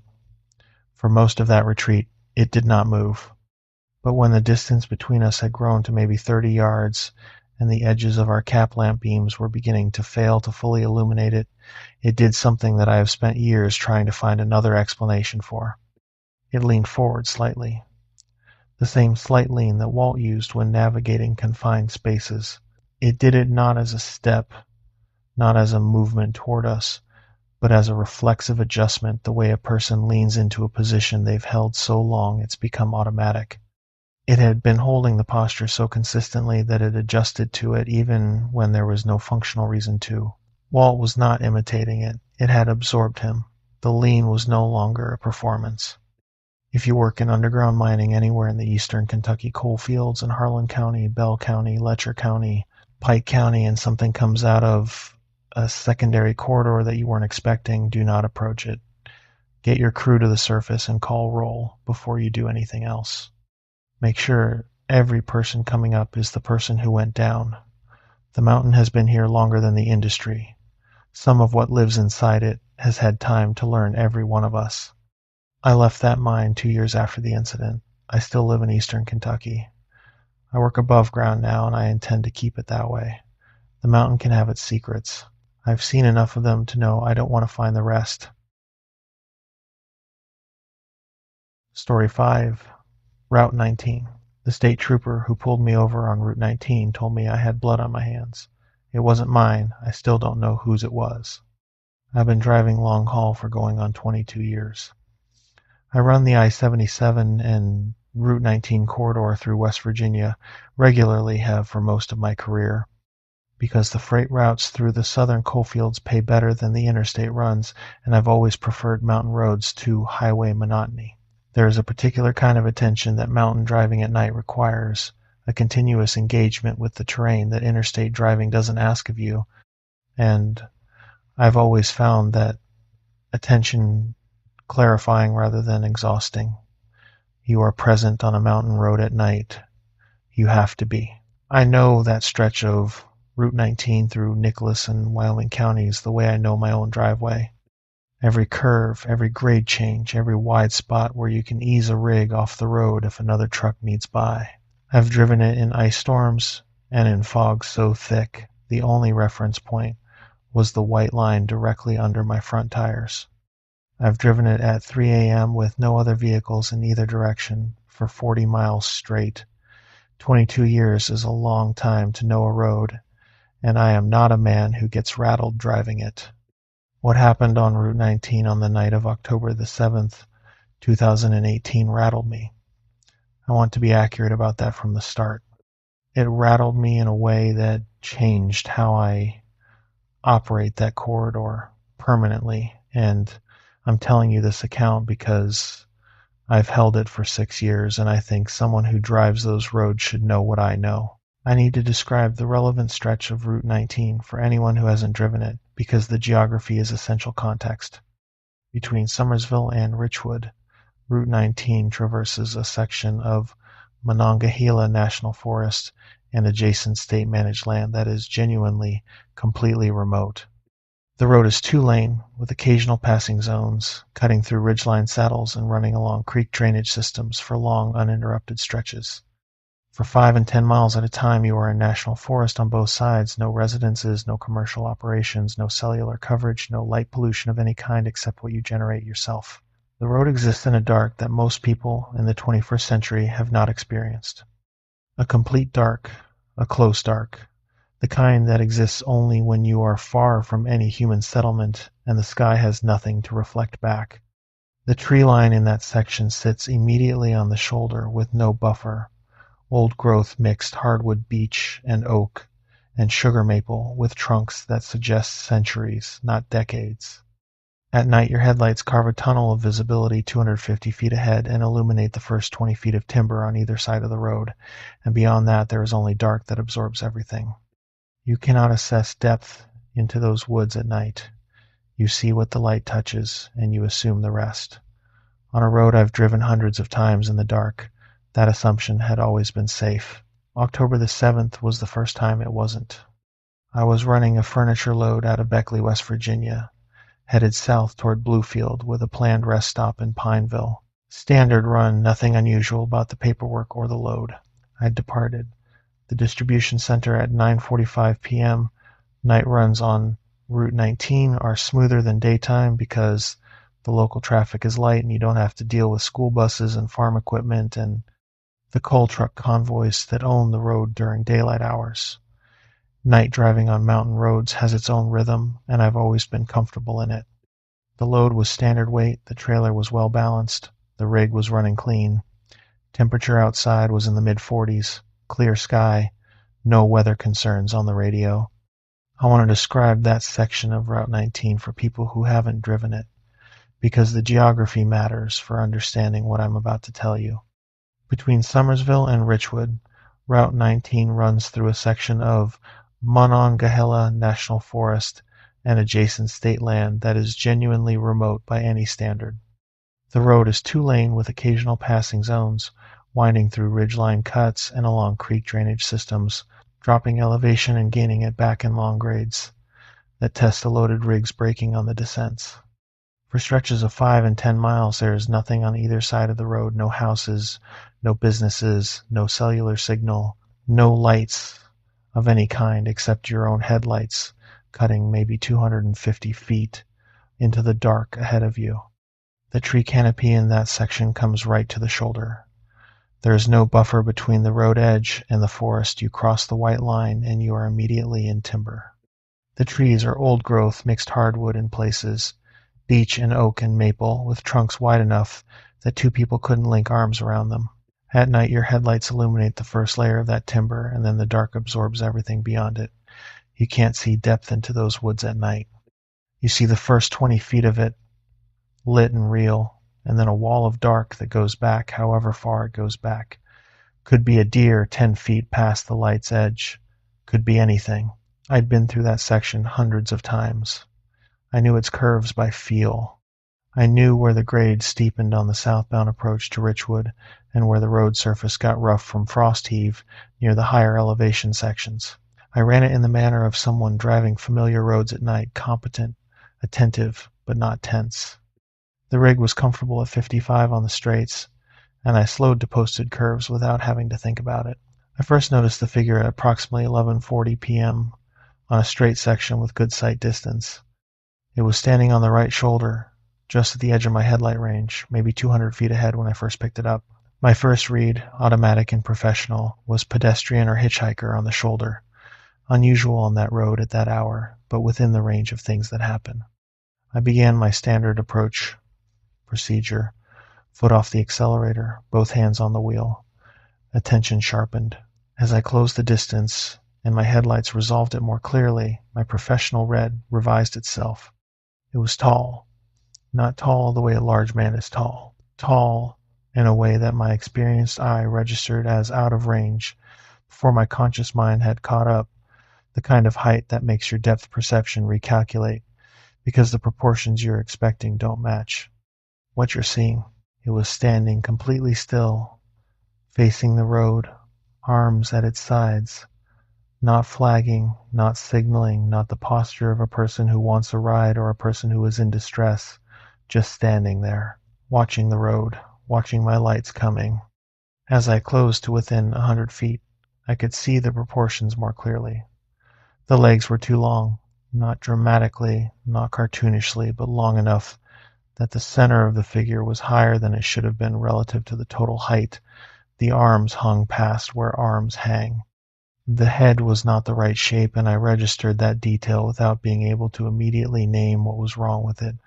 I filed it as hat or hood, but something about the silhouette was off in a way that I didn't have time to analyze, because I was at 55 miles an hour and still closing. I made the decision to maintain lane and pass. I came by it at road speed, as wide in my lane as I could safely be, and I watched my driver's side mirror immediately after passing. The shoulder was empty. I had passed it with my headlights, pulled it through my peripheral vision as I went by the cab, and watched my mirror in the 3 seconds after, and there was nothing on the right shoulder in either direction. The shoulder behind me was clear. The shoulder ahead of me was clear. Whatever had been standing there was gone. Not receding into the tree line, not visible at the tree line at all, gone from the shoulder entirely in under 3 seconds. I have been driving that road for 15 years. I know what a deer looks like bolting for cover when a rig passes at night. There is a specific pattern of motion, a kick of hind legs, a flash of white, a crashing of brush as it hits the tree line. I had seen nothing like that in my mirrors. The shoulder had simply become empty. I drove for another 9 minutes. I processed it methodically. Possible explanations. Tall man in dark clothing who had stepped back immediately into the tree line, and whom I had failed to see doing so. Road sign or marker that I had misread as a figure in the approach. My own visual fatigue producing a false positive. I ran through each possibility. None of them held up cleanly against what I had actually seen, the detail of the proportions, the absence of any movement in the mirror, the complete and immediate disappearance. I had arrived at the beginning of the Richwood approach and was running at posted speed through a long right-hand curve when the figure appeared in the road ahead of me. Not on the shoulder. In the road.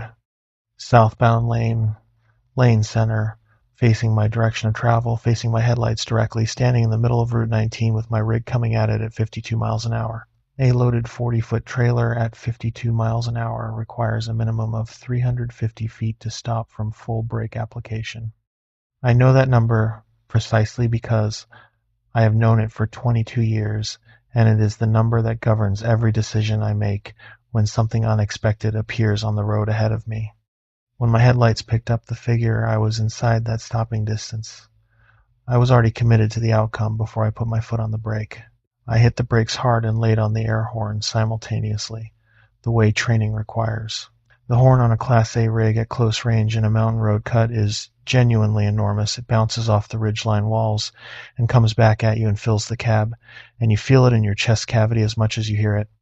Every deer I have ever had in my headlights has broken for cover at the horn. Every one. The figure did not move. It stood in my lane and let me come at it at 52 miles an hour with full brakes applied and an air horn going, and it did not move a single inch to either side. I cannot explain what happened next except to describe it. My rig passed over or past the position where the figure was standing without making contact. I felt no impact. I heard nothing. The rig did not respond the way a rig responds when it strikes a solid object. There was no jolt, no change in the trailer's tracking, no sound from the undercarriage. I came through the position, and the figure was in my passenger mirror for one frame, standing in the road, as I receded from it, and then was not there. The road behind me was clear. I pulled over at the first wide spot I reached, about a quarter-mile south. My hands were shaking in the way that hands shake after an adrenaline response, the fine motor tremor that takes several minutes to subside. I sat in the cab for 2 minutes with both hands on the wheel before I trusted myself to get down. I climbed out, left the engine running and the lights on, and walked the full circumference of the rig with my flashlight. Front bumper, no damage, no contact marks, no debris. Grill, clean. Both front tires, no blood, no hair, no material of any kind on the tread or sidewall. Undercarriage, along the full trailer length, nothing. I had not hit anything. If I had struck a person at the speed I was traveling, there would be material evidence on the rig that no amount of momentum would have eliminated. There was none. Whatever I had driven through the position of had not left a mark on my truck. I stood at the front of the rig with my flashlight, and I looked at my right hand where I was holding the light. The blood on my palm was already there when I looked at it. A smear across the center of the hand, dark red, fresh enough to still be slightly tacky. I had not felt it happen. I had not touched anything that could have produced it. I had been wearing driving gloves from Beckley to the wide spot, and I had taken them off before I climbed out of the cab, and I had touched only the door handle and the flashlight between removing the gloves and looking at my hand. I stood at the front of my rig on Route 19 at approximately 11:55 p.m., and I looked at blood on my hand that I had not gotten from anything I could account for, and I understood. Standing there with the tree line 8 feet away on both sides, and whatever it was, still somewhere in that dark, that I needed to be back in the cab behind locked doors immediately. I got in, I locked the doors, I turned on the CB channel 19, the corridor channel I keep active on that road, and within 2 minutes a northbound driver came on. He was running empty, heading back toward Clarksburg, and he had been northbound through the same section about 25 minutes before me. He was asking if anyone southbound had seen anything in the road between Summersville and Richwood. I told him yes. He said he had seen something at the tree line, tall, upright, standing at the shoulder, and had given it wide berth because he could not identify what it was. He said it was still there when he checked his mirror. He said it was the second time in 6 months he had seen something like that on that section of road. 2 drivers, 2 directions, a 25-minute window between us. He had seen it from the northbound lane before I had come through from the south. Whatever it was had been at that tree line long enough to be seen twice from 2 different directions without moving. I called the non-emergency state police line and reported a road hazard. A trooper caught up with me 12 miles south, near the Wyoming County line. He had already taken a phone report from the northbound driver, who had called in from a truck stop north of Summersville. 2 accounts, same location, same description. He walked my rig with his flashlight, came to the driver's door, and asked me to step out. He told me I had blood on my hands. I looked down. He photographed it with his phone and ran a field test in his cruiser. Human blood. No further typing possible with the field kit. He looked at my rig again after he documented it. He looked at me for a long moment, and I could see him working through the same set of explanations I had already worked through, and reaching the same absence at the end of each one. He wrote the incident up. Case number WVSP18744, Wyoming County Detachment. I have never been contacted with a resolution. I still run Route 19. I need the work, and it's the best corridor I have through southern West Virginia. But I do not run the Summersville to Richwood section between 11 p.m. and 3 a.m. I don't pull over on the shoulder in that stretch for any reason during those hours. If something is standing in the road, I hold my line and keep my speed, and I don't stop until I reach a lighted area. I've made my peace with how that sounds. Something was standing in the road on Route 19 and would not move for an air horn and 52 miles an hour of loaded truck. It did not leave a mark on my rig. It left a mark on my hand instead, and I have no explanation for how it got there. I've thought about that detail more than any other in the 6 years since. The blood was on the hand I used to grip the wheel, not on the gloves I'd been wearing. I checked the gloves. They were clean. On the bare skin of my palm after the gloves came off, as though something had left it there specifically, deliberately in the window between my gloves coming off and my hand going to the flashlight, a window of maybe 30 seconds. I don't know what that was meant to communicate. Maybe it wasn't communication. Maybe it was something simpler. A marker, a claim, the equivalent of a hand pressed in wet clay to say I was here and I touched what you carry. The trooper's field kit confirmed it as human blood. I am the only human who was on that road. I did not hit anything. The math of that has no resolution I'm comfortable with. I washed my hand at the first truck stop south of Pineville. The water ran pink for longer than it should have for the amount of blood that had been there. I stood at that sink for a few minutes after it ran clear. The attendant behind the counter asked if I was okay. I told him I'd had a long night on 19. He looked at me in a way that suggested that was a sentence he had heard before from other drivers, and that he had a sense of what it might mean. He didn't ask for details. I didn't offer them. Some things you communicate by not communicating them at all. If something steps in front of your headlights on a mountain road at night and does not react to your horn, do not stop to investigate what you didn't hit. Whatever was standing there is still somewhere between the tree lines, and it now knows exactly what your rig sounds like, what speed you run, and how long it takes you to reach the next pull-off. Story 6. The Nolichucky Gorge. I told the family their father fell into the Nolichucky. That was a lie. I watched something drag him off the bank, and I didn't move. I didn't make a sound. I just stood there and let it happen. I've spent a decade guiding whitewater on rivers across southern Appalachians, the Nolichucky, the Nantahala, the Ocoee, the Watauga, sections of the New River in Virginia and West Virginia. I am a certified swift water rescue technician with over 1,000 hours of field time. I have pulled people out of hydraulics that should have killed them. I have done cold water rescues in February on flooded rivers when the current was running at 4 times normal flow and visibility was near zero. I have been on the water in conditions that qualified rescuers would not enter, and I have gotten people out. I say this not to establish credentials for their own sake, but because I want you to understand the weight of what I'm about to tell you. I am not someone who freezes. I am not someone who watches a person in danger and does nothing. My entire professional identity is built on the inverse of that. Whatever happened on the Nolichucky in April of 2017 broke something in that identity that I have not fully repaired, and I think the only honest thing I can do with that is tell you exactly what happened in sequence, without the version of it that makes me look better than I was.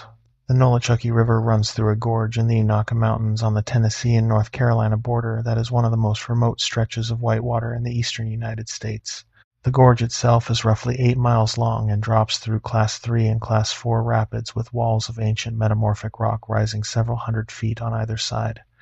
There is no road access to the gorge floor. The only ways in and out are the river itself or the trail system that runs along the rim.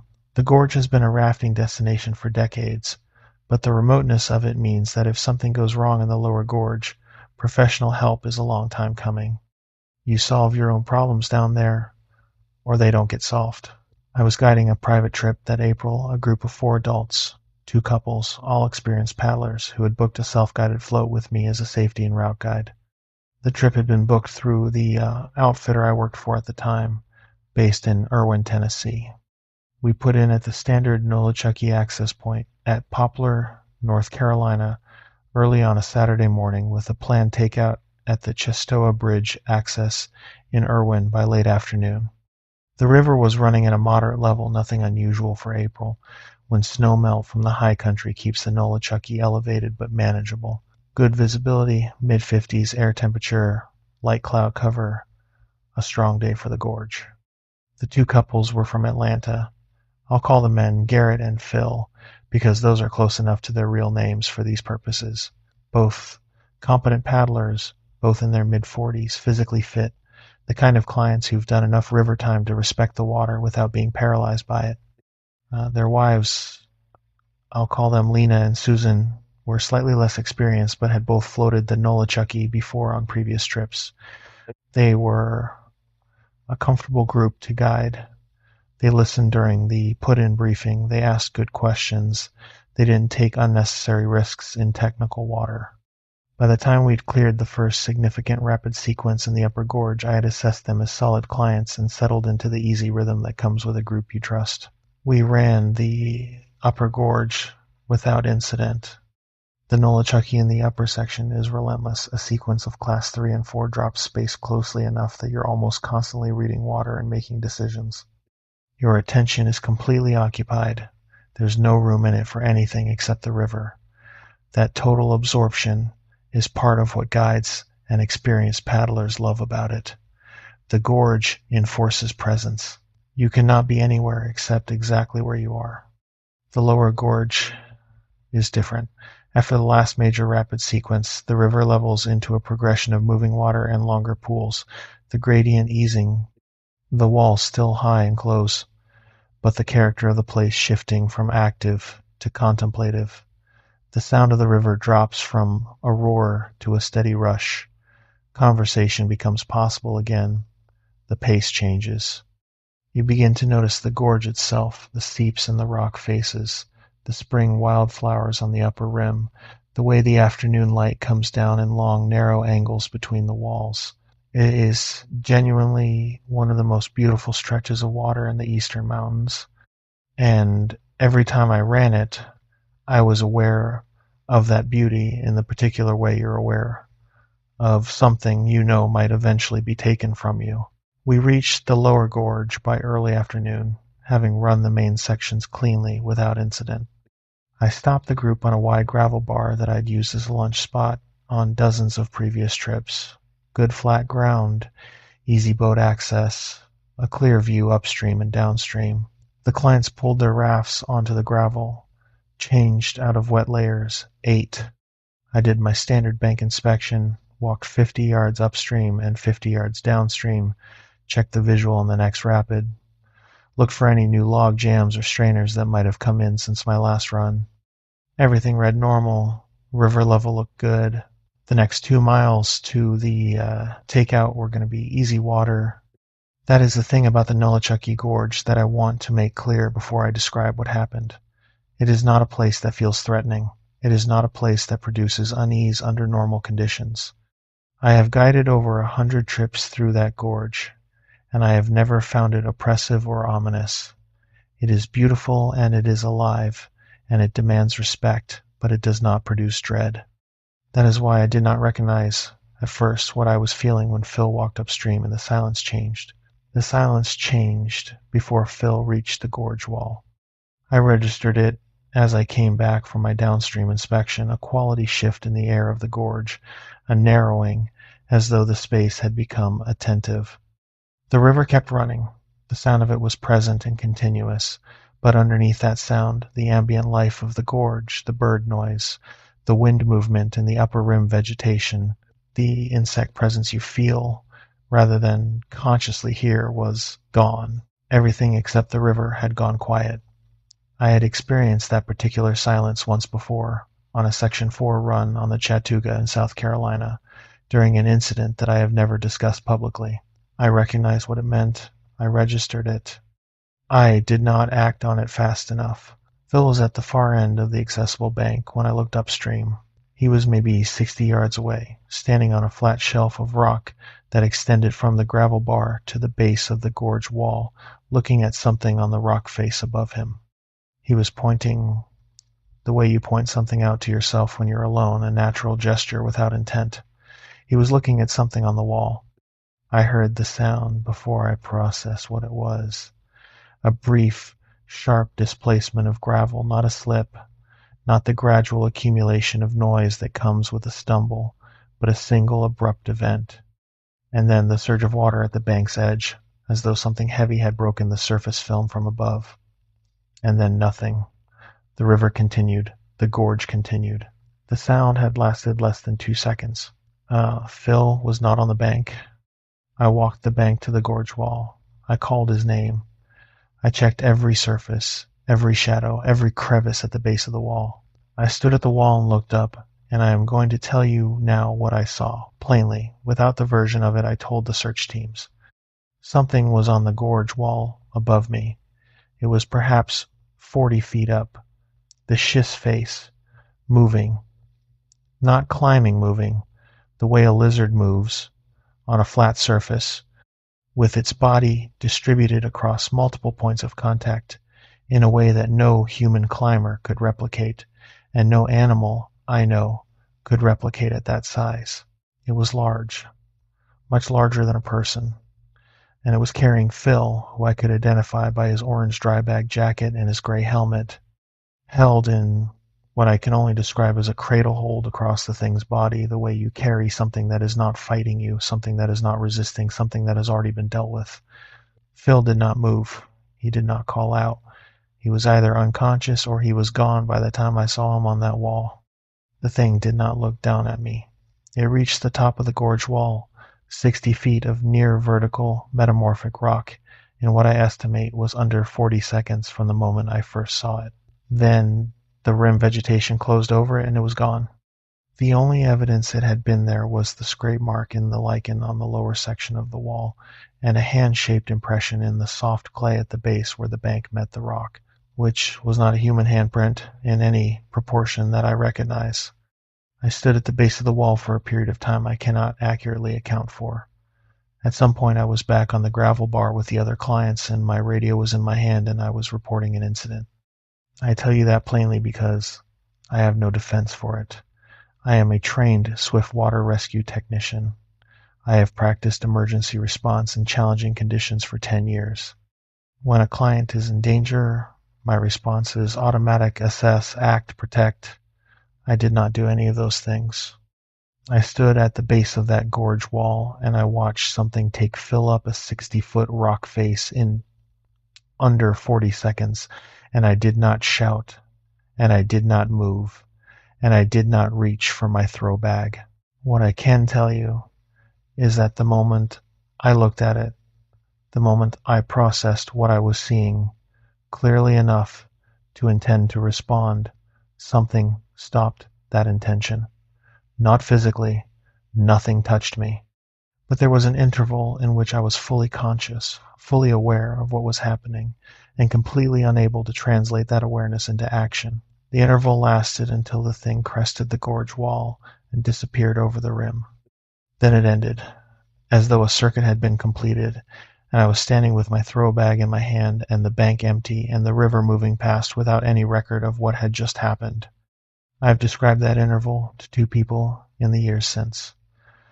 A wilderness therapist who worked the southern Appalachian backcountry for 15 years before she retired told me, without any theatrics, that what I was describing was consistent with accounts she had heard from others who had encountered something similar in the gorge country. She said it appeared to be a capacity, something the entity does deliberately rather than an accidental byproduct of proximity.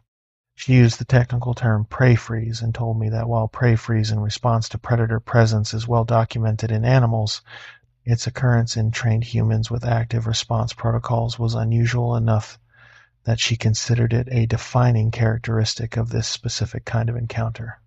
She said it consistently held for exactly as long as it needed to and then released. She said every account she had heard described the release as simultaneous with the entity leaving the immediate area. That matches what I experienced. The moment it was gone, I could move, not a second before.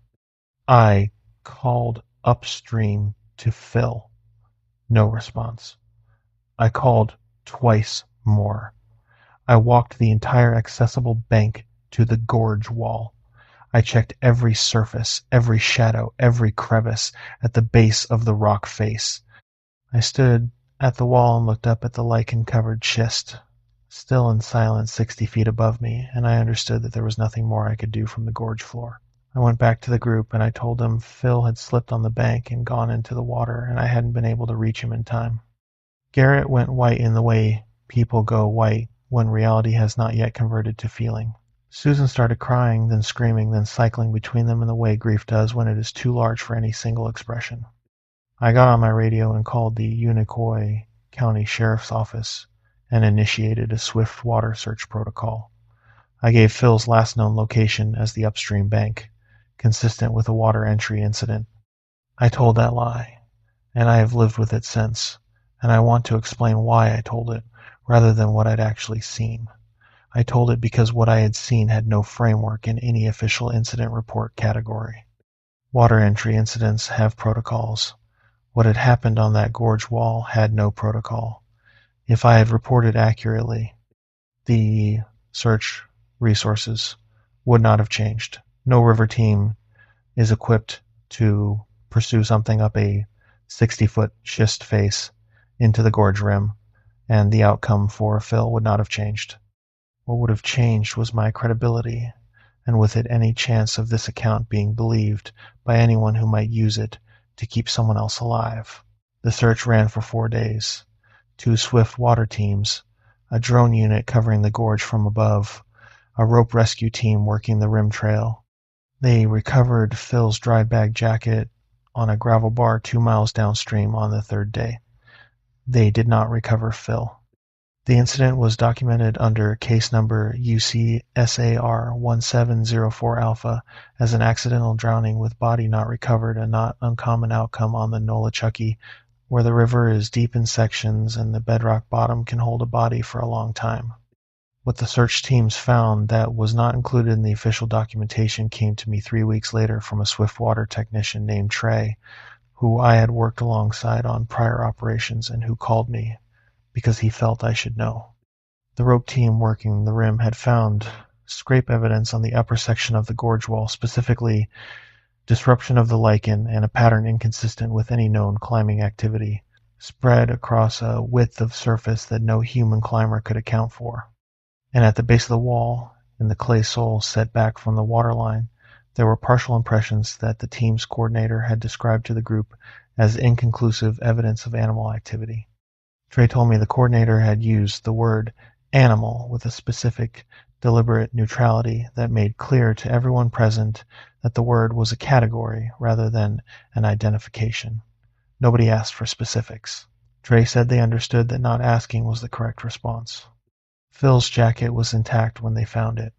Every buckle fastened, no tearing, no damage, consistent with 2 days of river transit. I know what gear looks like after 2 days in moving water on the Nolichucky. I said nothing to the search coordinator when he showed me the photograph. I left guiding after that season. The real reason is the one I've told you. I have stood in the Nolichucky Gorge and watched something I cannot name take a person off the rock while that person's companions were 50 yards away, and I recognized the silence warning before it happened, and I did not act on it quickly enough. I know what the gorge sounds like when it is simply itself. I know the difference between that and the silence that fills it when something has arrived with purpose. That second silence settled over our gravel bar from the moment we pulled out, and I noticed it the way you notice a sound stopping, and I filed it under background and went about my inspection, and Phil walked upstream alone.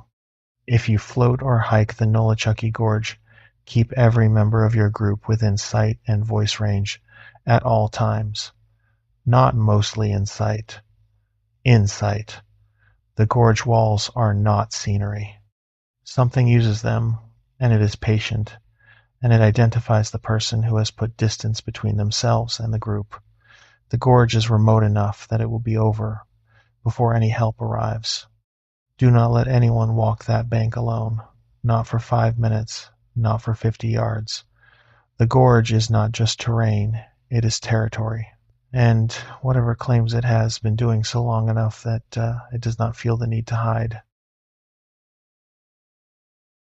Story 7, The Tower Log.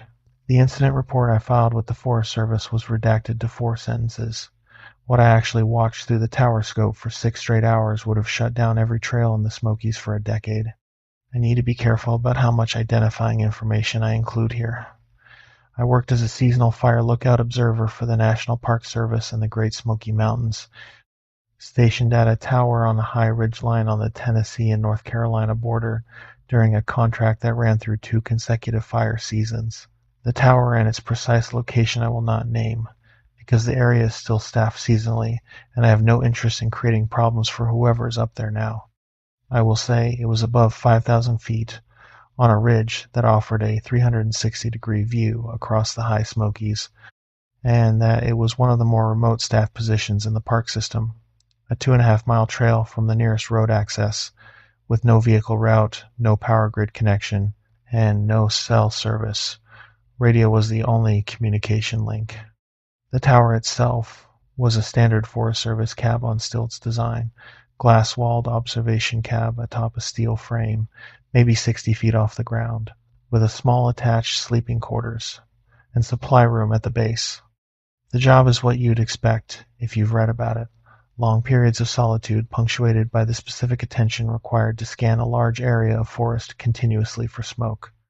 You have a firefinder and azimuth-based sighting instrument mounted to a map and a set of binoculars and a spotting scope, and you use them in rotation, covering the full 360 of your field of view in a regular pattern. You learn to see the landscape so well that you notice the changes in it. New blowdowns, unusual animal concentrations, changes in vegetation color that might indicate a water issue or a soil disturbance. Fire lookout work is not passive observation. It is active, skilled attention applied continuously to a large, complex system. You become intimate with your terrain. That intimacy was what made the second fire season wrong from the start. I had spent a full season in that tower before the events I'm going to describe. I knew the terrain in the way that only continuous, focused observation over a long period produces not just the obvious features, but the details, the rhythms, the baseline behaviors of wildlife and weather and forest across every hour of the day and every condition of light. I knew how the morning fog moved off the ridge crests. I knew where the elk grazed at the edge of the high meadows in the afternoon. I knew which drainages held bear activity and which were quiet.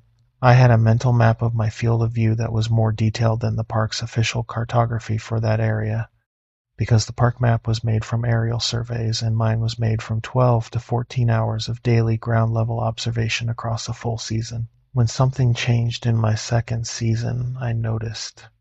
The first change was the elk. There was a small herd. I had been tracking them since my first season that used a high meadow on the eastern slope of the ridge below the tower. They were predictable. Mornings in the meadow, afternoons at the drainage below it, evenings back up through the transition zone as the light dropped. I knew their patterns the way you know the schedule of a neighbor you can set your clock by. In my second season, roughly 3 weeks after I arrived at the tower, the elk stopped coming to the meadow. Not reduced frequency, stopped entirely. I mentioned this to the operator at the adjacent tower to my north, a seasonal worker I'll call Ray, stationed roughly 12 miles out, whom I spoke with by radio each morning as part of the standard inter-tower check-in. He told me he had noticed the same thing on his side of the ridge system. His tower covered a different drainage with a different elk use pattern, but he said the animals had moved out of his usual observation zone around the same time mine had. He said he had also noticed the absence of the pair of ravens that had nested on a rock face visible from his cab for 3 seasons running. He said his mornings had gone quiet in a way he couldn't fully explain, and that was making him uneasy. We kept comparing notes over the following 2 weeks. Everything we logged was consistent. Coordinated wildlife departure, same general time frame, across 2 separate observation zones, 12 miles apart. Whatever had moved into the terrain between us had moved both our wildlife populations simultaneously. I noted it in my logbook and expanded my scope sweeps to cover the surrounding terrain, looking for where they'd relocated. I could not find them. They had moved out of my observation area entirely, and they had done so in a short window of time consistent with something having changed in the meadow or the drainage below it. I widened my scope sweeps into areas I didn't normally cover as closely, and I started finding other absences. The black bear that had been using a specific section of the northwestern drainage since before my first season, identified by a distinctive notch in his left ear that was visible through the spotting scope, was gone. The pair of ravens that nested on the north face of the ridge, whose morning flight patterns I had logged for 2 full seasons, were gone. Over the course of about 10 days in late September, I cataloged the departure of essentially every large animal in my primary observation zone. They did not die. There was no evidence of mass mortality, no carcass activity, no scavenging concentrations. They simply left, all of them, in roughly the same 2-week window. Large wildlife movements of this kind in the Smokies are not unprecedented. Drought, food scarcity, disease pressure. There are legitimate explanations. I logged the observations and I did not immediately escalate because my job was to report fire, and wildlife displacement was outside my primary mandate. I noted it. I kept watching. The second change was the shapes on the ridge at night. Fire lookout work does not end at sunset. You maintain watch through the evening and into the early night during high fire risk conditions, and even in lower risk periods you do a final scope sweep before bed and a first sweep after first light. I was doing my late evening sweep on a night in early October, clear sky, quarter moon, the kind of visibility where you can pick out ridgeline detail at distance, when I caught movement on the secondary ridge to the east, roughly a mile from the tower. Something was moving along the ridgeline, upright, walking the open crest of the ridge rather than the tree line, which is not how animals travel. They use cover. It was walking with a slow, even pace that I associated with a large human, and it was tall enough to resolve as a clear silhouette against the night sky, even at a mile's distance. I put the spotting scope on it. The magnification brought it close enough to see the outline clearly. It was not a person. The legs were too long. The proportional relationship between the torso length and the leg length was wrong in the way I had learned to recognize in 6 full weeks of mounting wrongness in my observation zone. The arms hung below the hip line in a way that no human arm hangs. The head, in silhouette against the sky, was not the right shape. There was something on it, or the head itself had a configuration that didn't resolve into a human profile at any angle of the scope. It was walking the ridgeline in full exposure, not crossing it, walking it, as though the ridge were a path and the path were its own.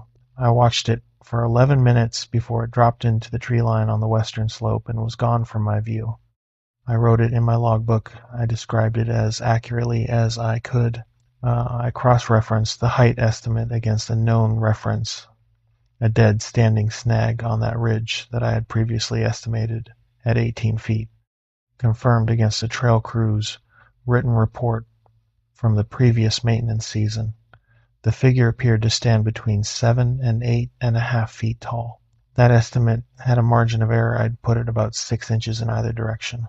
Even at the conservative low end, I had no explanation for what I was measuring. I did not editorialize in the log. I described what I saw in the same clinical language I used for smoke reports and weather observations. That language was the only container I had that felt adequate. I saw it again the following night. It appeared at 11:17 p.m. on the same eastern ridgeline, moving northward this time, still using the open crest rather than the tree line. I had the scope on it within 30 seconds of first visual. I watched it cover approximately a mile of ridgeline in 18 minutes before it dropped off the eastern face into the drainage below. I logged the appearance time, disappearance time, bearing, estimated distance, direction of travel, and estimated height. I logged it the same way I would log a smoke signature, clinically, specifically, without interpretation, and the night after that, and the night after that. By the fourth night, I had begun to suspect that it was not simply moving through my observation area. The movement pattern was not directional in the way a traveling animal's movement is directional. It was not going somewhere. It was covering ground. There is a difference. A traveling animal moves from point A to point B with purpose and efficiency, minimizing exposure. What I was watching moved the way a person walks a perimeter, covering defined ground methodically, appearing in the same general zone night after night, varying the route but staying within a territory. It was patrolling. I did not put that word in the log, but it was the word that fit the behavior. On the fourth night, I also noticed something I had missed in the previous sightings. The figure moved without sound. I know that sounds obvious. At a mile's distance, you would not expect to hear footsteps at that range under normal conditions. But the ridge it was walking was exposed and rocky. the kind of terrain where large animal movement produces a particular sound character that carries well in the cold, still air of a high elevation night. I had heard elk on that ridge from inside the tower cab. I had heard black bear on the drainage slope below. The figure on the ridgeline, moving across the same stone and through the same air conditions, produced nothing. The soundscape of the ridge was identical, whether it was present or absent. Whatever it was, it had learned to not disturb the air. Over a period of 11 nights, the figure appeared on the eastern ridgeline at intervals ranging from 9 p.m. to roughly 2 a.m. Its range across the ridge spanned what I estimated as 3 to 4 miles of lateral distance. It covered that distance between appearances in time frames that were inconsistent with continuous ground travel. On the 7th night, it was visible on the northern end of the ridge at 9:40 p.m., dropped into the tree line, and reappeared on the southern end at 10:13 p.m., 3 miles of rough, high-elevation terrain in 33 minutes. I am not going to speculate about what that movement rate implies. I logged the times and the positions, and I left the arithmetic available to whoever read it. On the 5th night, it turned and looked at the tower. I know that detail is not provable through the written log. The log records the time and the bearing and the description of the movement sequence.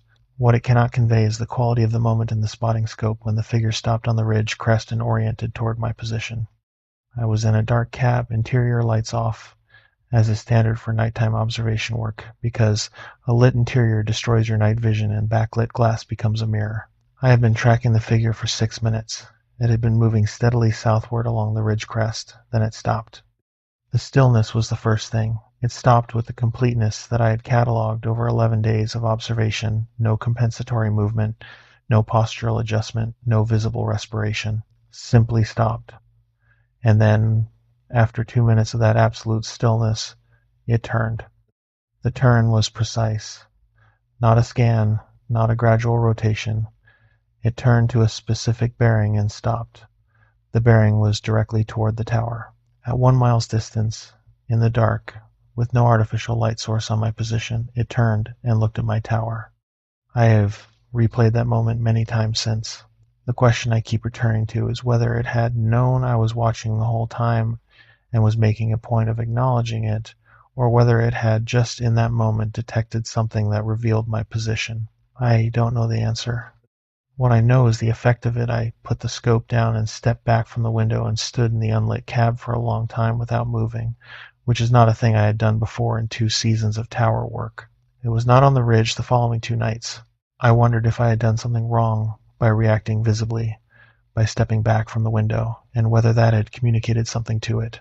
That line of thinking led to an uncomfortable place, and I tried not to follow it too far. On the 9th night it reappeared, moving the southern end of the ridge at 10:40 p.m. On the 10th night it walked the full length of the ridge crest in a single sustained traverse that took 47 minutes, covering territory I had never seen it cover in a single movement before. It felt like a rehearsal for something. I did not put that in the log either. On the 11th night it descended toward the tower. It appeared at the northern end of the ridge at 9:53 p.m. and walked southward to the point of the ridge crest that was most directly oriented toward the tower, the closest point. The high ground that looked most directly down at my position. It stood there for 4 minutes. Then it left the ridge crest and moved into the western tree line at an angle of descent that was pointed directly at the base of the tower structure. I tracked it in the spotting scope as long as I had visual, until the canopy closed over it at approximately 400 yards from my position. At that range, under the full magnification of the scope, I had the clearest view of it I had gotten in 11 nights of observation. The details I logged from that final close observation: 7 to 8.5 feet estimated height, lean build with the shoulder to hip proportional width that I had noted in every previous sighting, arms hanging to what I estimated as mid-thigh, head configuration that did not resolve into a human profile even at maximum magnification. The gait across slope it was descending covered ground faster than the stride length accounted for. Each footfall seemed to cover more distance than its own length, as though the ground were contracting slightly under each step. I noted that. I logged it exactly that way. It took me a long time after losing visual in the scope to understand that what I was waiting for was a sound footsteps, branch displacement, anything that would give me a spatial position. I heard nothing. At 400 yards in clear, cold mountain air, a 7-foot-plus entity descending a rocky slope toward my tower structure produced no sound that reached me. I stood in the dark cab with the radio in my hand and the scope on the 400-yard point where I had lost visual, and I waited. The sound that reached me at approximately 11 p.m. was the tower structure settling. It is a steel frame 60 feet tall. Steel frames settle in temperature change, in wind, in ground movement. I had been in that tower for 2 full seasons, and I knew every sound it made. What I heard at 11 p.m. was not a sound the tower made in response to temperature or wind. It was the sound of the frame taking load. Pressure applied to the base of the steel structure from outside. One application of pressure held for approximately 3 seconds, then released. I keyed the radio to raise frequency immediately. His check-in window wasn't until morning, but he was still awake. He said he'd been awake for most of the night, that his tower had been producing sounds he couldn't account for as well. Not structural contact, but proximity sounds. The sounds of something large moving in the tree line directly below his cab. He said he'd been watching the tree line for 2 hours. We stayed on the radio together until first light. Neither of us saw anything clearly. Neither of us heard anything after about 2 a.m. But the fact that both towers, 12 miles apart, had registered unusual close-range presence on the same night in the same hours was something neither of us had language for, and both of us logged separately. I called the park dispatch at 5:40 a.m. to report a large, unidentified animal in close proximity to the tower that had been exhibiting approach behavior over multiple consecutive nights. I was accurate in the categorization of what I knew. I did not tell the duty ranger that I had been tracking the entity for 11 nights, or that it had looked at the tower from a mile away, or that it had made contact with the base of the structure. I gave her the information that would produce a wildlife response without producing a crisis response, because a crisis response would have meant evacuation of my position and the end of my contract, and I had 4 more weeks of fire season to cover, and nobody else to cover it. The wildlife team did not visit. I completed the season. The incident report I filed at the end of my contract was reviewed by the district supervisor, and what was returned to me as the official record contained 4 sentences where I had submitted 11 pages. I have copies of what I submitted. I know what was removed, and I know why. 11 pages of nightly observations of an unidentified bipedal entity with documented wildlife displacement and direct approach behavior is not a report that a national park can file and retain its trail access numbers. If you hike the high ridgeline trails in the Great Smoky Mountains during the shoulder seasons, October, early November, late March, and the high meadows you cross are empty of elk, and the ridge you're walking produces no bird noise and no ambient wildlife sound, do not camp on the ridge that night.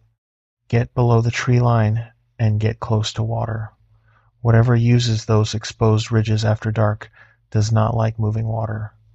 The lookouts know this. The seasonal staff know this. It has never made it into the visitor safety literature, and it probably never will. Stay below the ridge line after dark in the high Smokies. That ground belongs to something else once the sun is down. Story 8, Bay 2. The patient in Bay 2 had no pulse, no body temperature, and no visible injuries. He was also sitting upright and asking me where the nearest road was. I have been a paramedic for 17 years.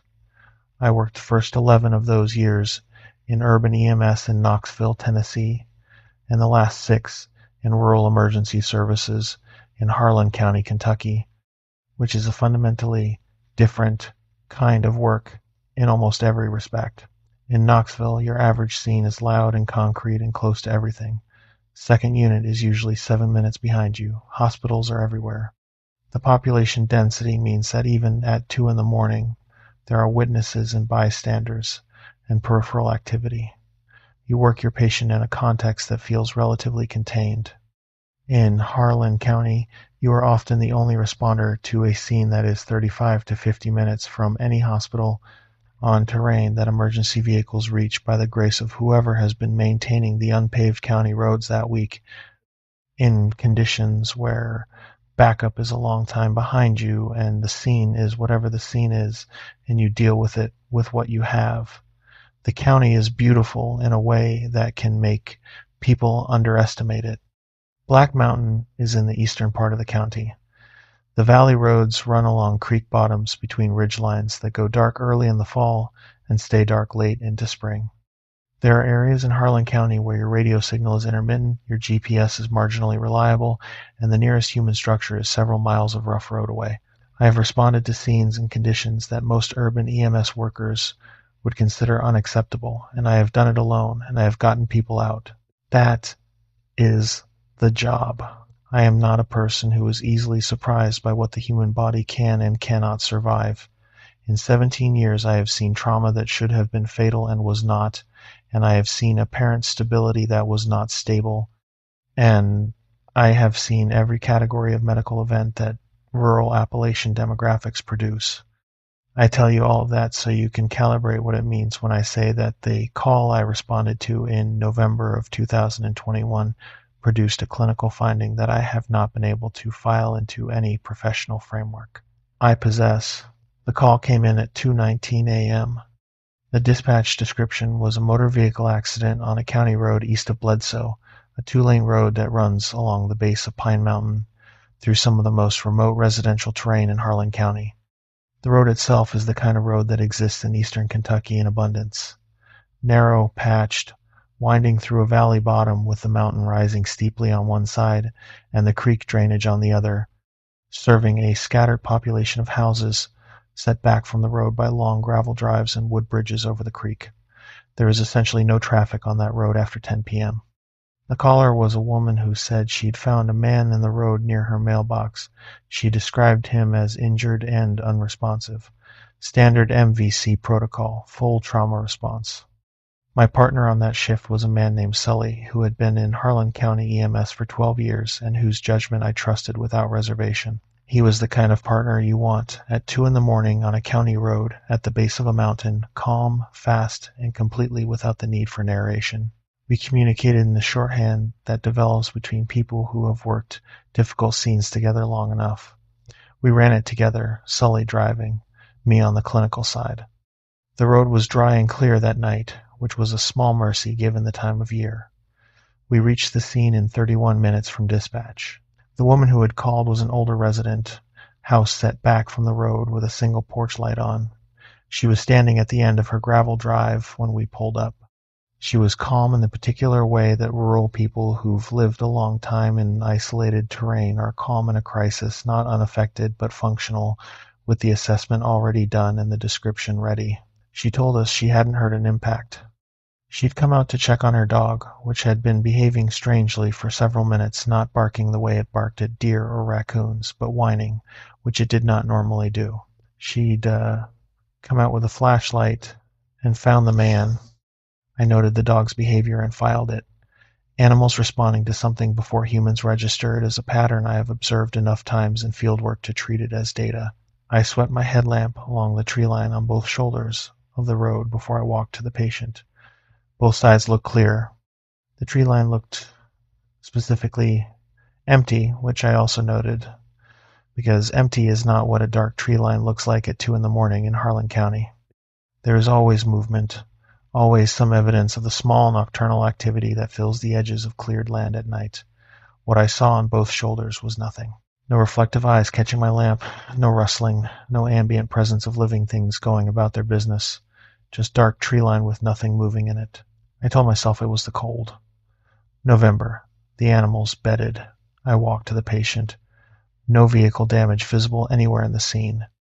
No skid marks, no glass scatter, no fluid on the road surface, no debris consistent with any kind of collision, no second vehicle, no bicycle, nothing. He was simply there in the road. I got out with the trauma bag.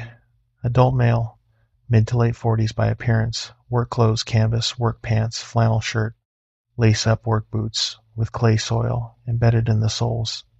That suggested he'd been walking in unpaved terrain at some point. No obvious external trauma. No pooling blood, no visible wound channels, no deformation of the limbs or trunk. He looked, to the eye, like a man who had lain down in the road on purpose, which was, at the time, the category I filed the scene under: possible medical event, altered mental status, possible intoxication. I went to a knee and called for responsiveness. Nothing. Airway open and unobstructed. Went for the carotid pulse. No pulse. I repositioned my fingers and checked again. I am careful about pulse assessment, and I was careful then. I found nothing. I checked the radial. Nothing. Sully was getting the monitor from the unit. I went back to the carotid with both index and middle finger, adjusted my pressure, waited a full 10 seconds. Nothing. I checked the man's skin. The skin was ambient. 40 degrees, matching the night air almost exactly. In the context of an absent pulse, ambient skin temperature indicates that circulatory function has been absent long enough for the body to thermally equalize with its environment at the temperatures that night. And given the man's apparent body mass, I estimated he had been without a heartbeat for a minimum of 1 hour, likely longer. This was not a living person by any clinical measure I have been trained to apply. I was reaching for the man's wrist to complete the documentation necessary for a field death pronouncement when he sat up. The movement was instantaneous and complete. One moment he was supine on the asphalt. The next moment he was upright, fully vertical from the waist, with his hands resting in his lap and his eyes open and oriented. Not opening open. Already open before his torso cleared the ground. The eyes were directed at me with the specific, deliberate focus of someone who had been observing the situation patiently from inside it and had selected this moment to participate. There was no transition, no gradual emergence from unconsciousness, no blinking through confusion, no instinctive spatial disorientation of the kind that any person would display, waking from a medical event on cold asphalt in the dark, with headlamps in their face. A person coming out of unconsciousness in those conditions produces a specific behavioral sequence: disorientation first, then awareness, then the cognitive work of understanding location. This was none of that. He was simply present, fully assembled, looking at me. In the 2 seconds between his sitting up and his first words, his eyes moved across my face, across the trauma bag open beside me, across the headlamps, and over my shoulder towards Sully.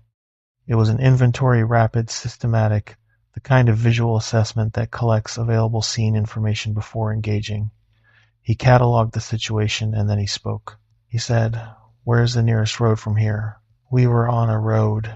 He was sitting on it. The question had the quality of something asked by something that had learned humans initiate interaction through questions but had not yet fully calibrated which questions fit which contexts. It was the first error. In every other respect, the presentation was accurate. The question was not.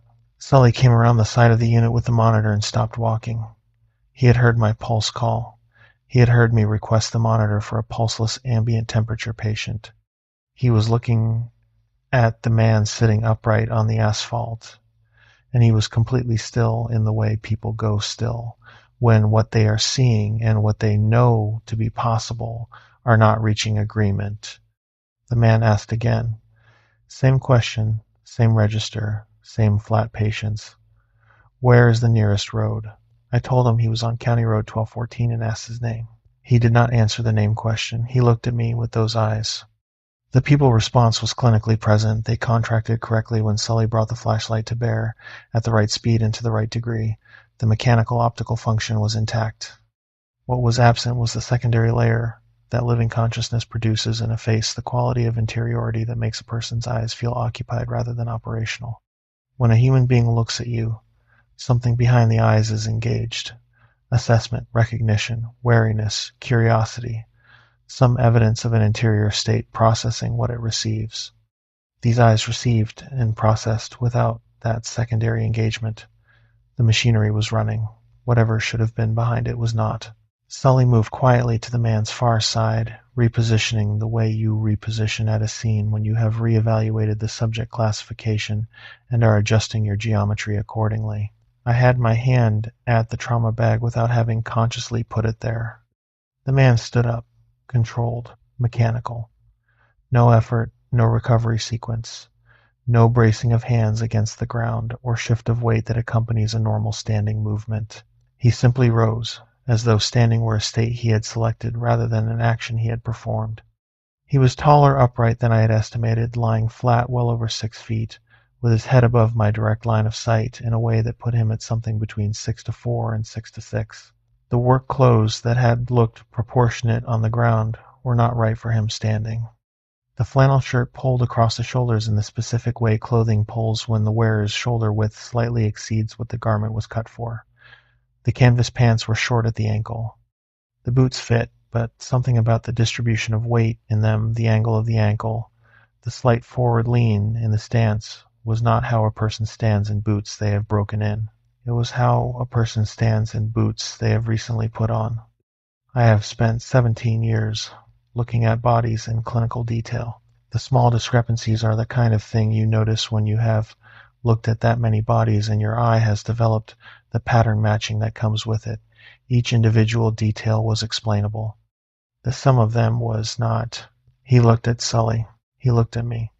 His gaze moved between us with the same inventory quality as his initial assessment, collecting information, not making contact. Then he turned and walked to the right shoulder of the road and stepped into the tree line. No sound of brush. No displacement of vegetation visible in the headlamp beam. No crack of deadfall. No swish of contact with the undergrowth that lines that shoulder in November, even with the leaf drop.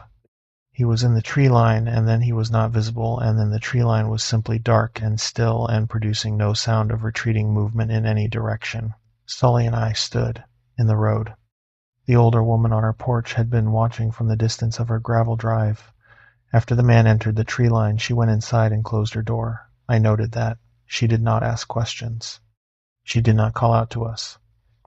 She had been in Harlan County long enough that she recognized the appropriate response to what she had just seen, and the appropriate response was to go inside. We documented the call as a welfare check, with the subject refusing treatment, and transport a legitimate, accurate category for the dispatch record. What the documentation does not include is the pulse assessment, the ambient skin temperature, the manner of recovery, or the questions the subject asked. Sully and I discussed the incident report in the unit on the drive back. We made the decision that we made, which is the same decision I believe anyone in our position would have made. The clinical documentation category, for what we had observed, does not exist in EMS reporting frameworks, and creating a record that could not be supported by the available evidence would not serve the subject, ourselves, or the county. The call closed as a refusal. The woman who had called us received the follow-up contact from the county EMS supervisor the following week. She told the supervisor that her dog had not slept near the front of the house for 3 nights after the incident and had refused to approach the road. She mentioned it matter-of-factly, the way a person mentions a detail they believe is relevant but don't expect to be taken seriously. The supervisor noted it in the follow-up file. It was, in my assessment, the most accurate documentation the event produced. I drove that stretch of Pine Mountain Road again the following spring in daylight, deliberately, to look at the scene without the pressure of a call. The tree line where the man had walked off the shoulder was unremarkable in every visible respect. Dense undergrowth, hardwood, the kind of growth that closes to near zero visibility within 10 feet of the road.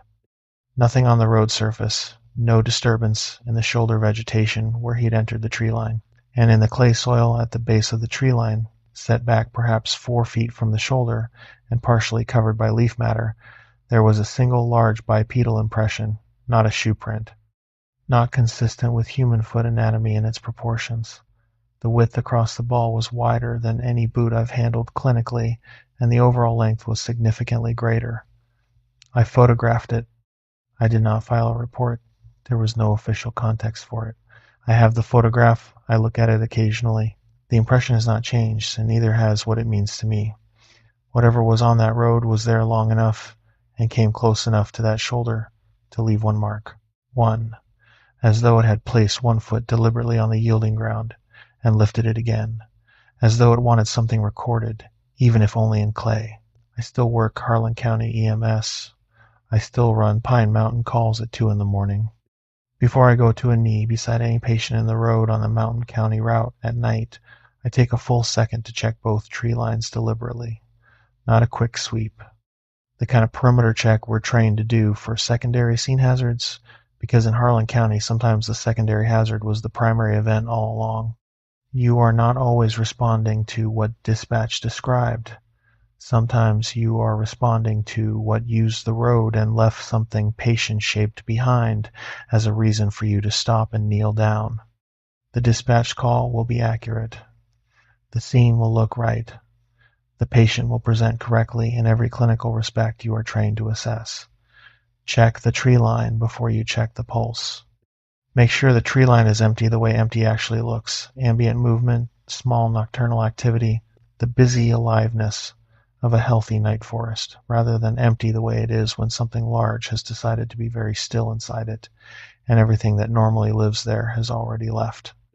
Those are two different kinds of empty, and 17 years of rural EMS has taught me to tell them apart.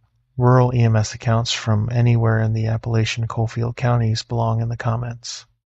And if you're finding dark horror narrations for the first time tonight, 17 years of field response, and this is the one I still can't file correctly, thank you for watching. Sully got us moving.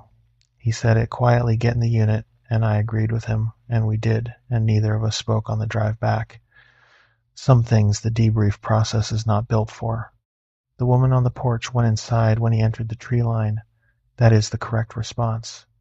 She had lived in Harlan County long enough to know it. Story 9. Call sign, Bravo.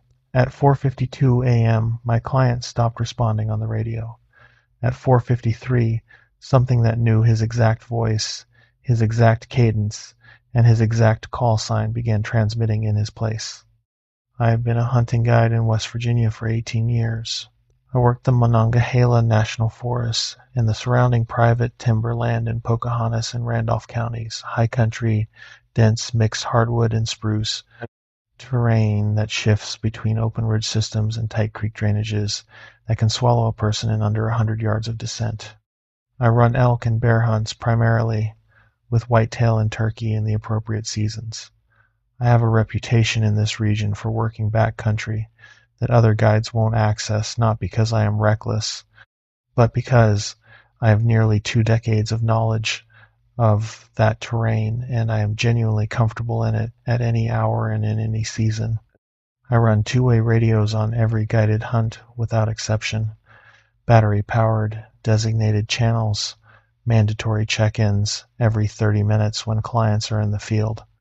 This is a protocol I developed after an incident in my 3rd year of guiding that I will not detail here, but which established for me that in the back country of Pocahontas County, radio contact is not a comfort measure.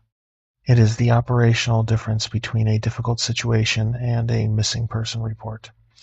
Every client gets briefed on the protocol before we go in. Every client carries a charged unit. The check-in window is not flexible. 18 years of guiding in this country has taught me the terrain intimately. I know its normal sounds and its normal silences. I know the behavior of its wildlife across every season. I know which drainages hold bear and which hold elk and which are quiet in ways that have no obvious explanation. The drainage east of Marlinton, the one below the Spruce Ridge, running down to the creek bottom, is in the 3rd category. I have worked it productively.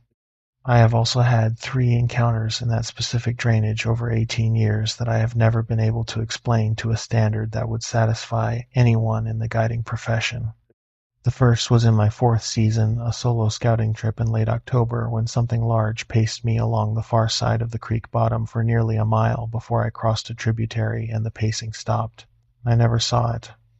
I heard it clearly for 40 minutes, in conditions where sound traveled well. No animal I know of in West Virginia matches the size I estimated from the sound of its movement or the persistence of its attention. The second was in my 12th season, a bear hunt client who spent 45 minutes unable to explain why he had been standing motionless in a clearing on the lower ridge when I found him after a missed check-in. He had no memory of the interval. He said he had been walking toward his stand location and then had been standing in the clearing. He had wet boots that he had not had when we split up an hour before, and there is no water crossing on the route between his last known position and the clearing. He did not speak about it again, and I did not press him. The third was the radio incident on November the 9th, 2020. The common thread across all three incidents was the drainage, and twice the first and the third I had smelled the mineral smell in that drainage. Heavy, cold, geological, something that has no organic source I have identified in nearly 2 decades of work in Appalachian backcountry. I do not return to that drainage. I have more than enough productive country in the Monongahela to work without it. On the morning of November the 9th, 2020, I was running a 2-client elk hunt in the high Monongahela country east of Marlinton. The clients were 2 brothers from Pennsylvania. I'll call them Frank and Gene, both experienced hunters in their 50s who had drawn Monongahela elk tags after years on the waiting list. Elk tags in this part of West Virginia are not easy to come by. The herd is managed conservatively, and the draw odds are low enough that most applicants wait the better part of a decade before they pull one. For Frank and Jean, this was a hunt they had built toward for years, and they arrived prepared, physically conditioned for elevation and cold, familiar with their rifles, understanding of the limitations of pre-dawn shooting light. They were not clients I had to manage carefully. They were clients I could work with. We had scouted the 2 days prior to the hunt. On the afternoon of the 8th, we glassed a mature bull in a drainage below a spruce ridgeline that I have used productively in previous elk seasons. A long north-facing slope with a creek at its base, good thermal conditions before dawn, a saddle in the upper ridge that the elk used as a travel corridor between their bedding and feeding areas. The bull was using a bedding thicket in the heavy spruce, about a third of the way up the drainage. He was a good animal. Frank and Jean had been genuinely quiet when they saw him through the spotting scope. The particular quality of silence that comes over experienced hunters when something they've imagined for a long time is suddenly in front of them and real.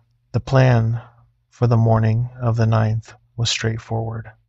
Pre-dawn approach via the west side of the ridge, gaining elevation above the bedding area before first light, positioning Frank at the eastern observation point with the best angle on the drainage, Jean in the saddle to cover any movement toward the ridge crossing, myself at the western point to manage communications and cover the upper drainage.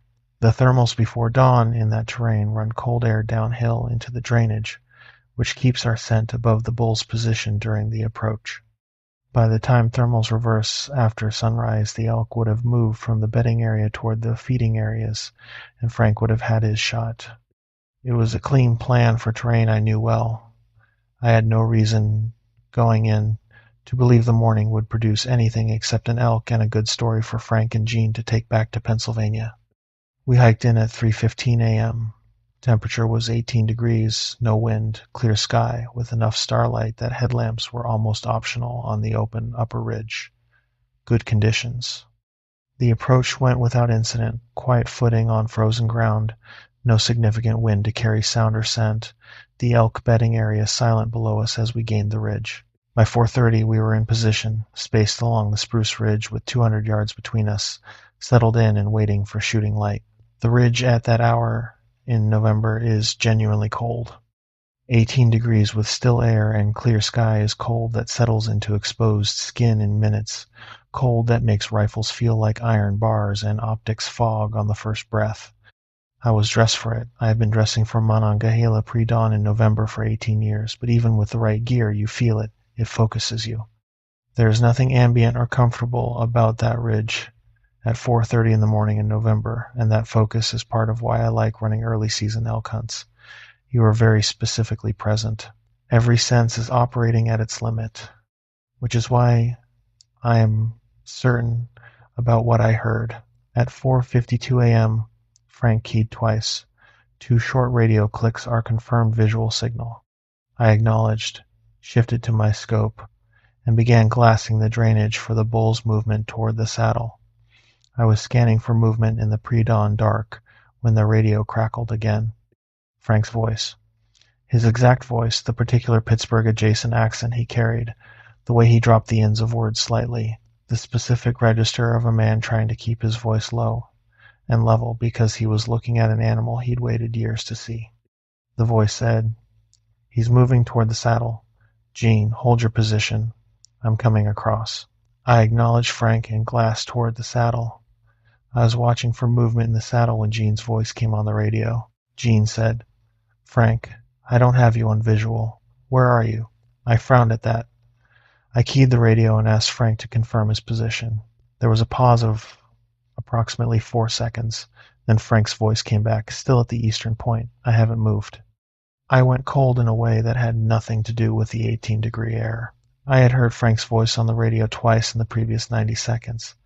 The first transmission had been Frank keying twice, 2 clicks, no voice, the confirmed visual signal we had agreed on. The second transmission, the one describing the elk moving toward the saddle and directing Jean to hold position, that had been a voice. Frank's voice. The right accent, the right register, the right attempt at low controlled volume that a hunter uses when he is describing animal movement and doesn't want to spook it. It had been a complete and contextually appropriate sentence. Frank had not transmitted it.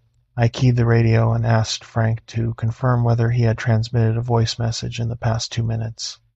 There was a pause of approximately 4 seconds, longer than it should have been, given that Frank was 30 yards away and in radio range. Then his voice came back. He had not spoken. He had keyed twice for the visual signal and had been silent since. He asked what had transmitted. I described what I had heard word for word. The message about the bull moving toward the saddle, the direction to Jean to hold position, Frank's voice delivering it. The pause this time was longer. When Frank spoke again, his voice had a quality in it I had not heard from him in 2 days of hunting together, a flatness, a working to stay steady quality that I recognized as the effort a person makes to sound calm when they are not. He said quietly that he thought we should come off the ridge. I agreed with him immediately and without argument. I gave the recall signal 3 short keys and told both men to move toward my position now. I said now, specifically, and I said it with enough weight that neither of them would hear it as a suggestion. Frank reached me in 4 minutes, Jean in 6. We stood together on the spruce ridge in the dark with our headlamps off, and I took stock of them both, physically present, physically intact. No indication that either had left their designated position during the approach or the wait. They had both been where they were supposed to be. Neither had spoken on the radio since we'd gone into position. The voice had known Frank's call sign. It had known Frank's voice with enough accuracy that I had not questioned the transmission in real time, and I have listened to client voices on radios for 18 years. And I am attentive to what I hear, because in backcountry, hunting the radio is an operational tool, and its information has consequences. I had not questioned it. It had sounded exactly right. It had also known the hunt plan in operational detail. The direction it had given, move the elk toward the saddle, hold Jean in position at the saddle, was tactically coherent within our specific plan for that specific morning. It was not a generic hunting direction. It was a direction calibrated to the setup we had established on that ridge on that morning, a direction that would have placed Jean alone and stationary at a specific isolated position on the ridge and kept him there. I thought about that for most of the descent, what it implied about how long, whatever it was, had been listening, whether it had been in that drainage when we scouted on the 8th, whether it had followed the approach on the ridge in the dark at 3:15 a.m. and we had never known it was there, whether the 2 previous incidents I had experienced in that same drainage system over 18 years were related to what had just happened on the radio. The descent went without event. I ran it at a faster pace than was strictly comfortable for the terrain, and I did not explain why to Frank and Jean. In the dense spruce at the base of the ridge, where the creek bottom drainage narrows and the canopy closes, I smelled it. The same cold, mineral smell I had encountered twice before in that drainage in 18 years of working at a deep, wet, geological smell that does not correspond to any animal or organic process I have identified in nearly 2 decades of backcountry work. It was present for perhaps 30 seconds as we moved through the base of the drainage, and then it was gone. I said nothing to Frank and Jean. I kept moving. We reached the forest road at 6:17 a.m. I got us into the truck and running and did not stop until we were south on Route 219 with the ridgeline behind us and the lights of Marlinton ahead. I filed no incident report with the Forest Service. There was no incident in any reportable sense, no injury, no lost person, no property damage, no firearm discharge. What I had was a radio transmission on a designated hunt frequency from a voice that was not my client, containing tactical information specific to our operational setup on that morning. Frank called me 3 weeks after the hunt. He said he had been thinking about the morning since he got home, and he wanted to tell me one thing he hadn't mentioned on the descent out. He said that while he was at the eastern observation point in the dark before the keying signal, before 4:52 a.m., he had heard something on the ridge to his east. Not movement, exactly, more of a presence. He said it was the feeling of something large standing still nearby, the way you feel that in the dark even when you can't hear specific movement, the way every hunter knows that feeling when a deer materializes out of the dark 10 yards from your stand.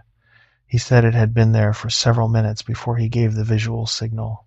He had decided it was a deer and had not mentioned it. He was telling me now because he was no longer sure it had been a deer. A deer does not know your call sign. A deer does not produce a voice transmission on a designated frequency using language calibrated to your specific operational plan.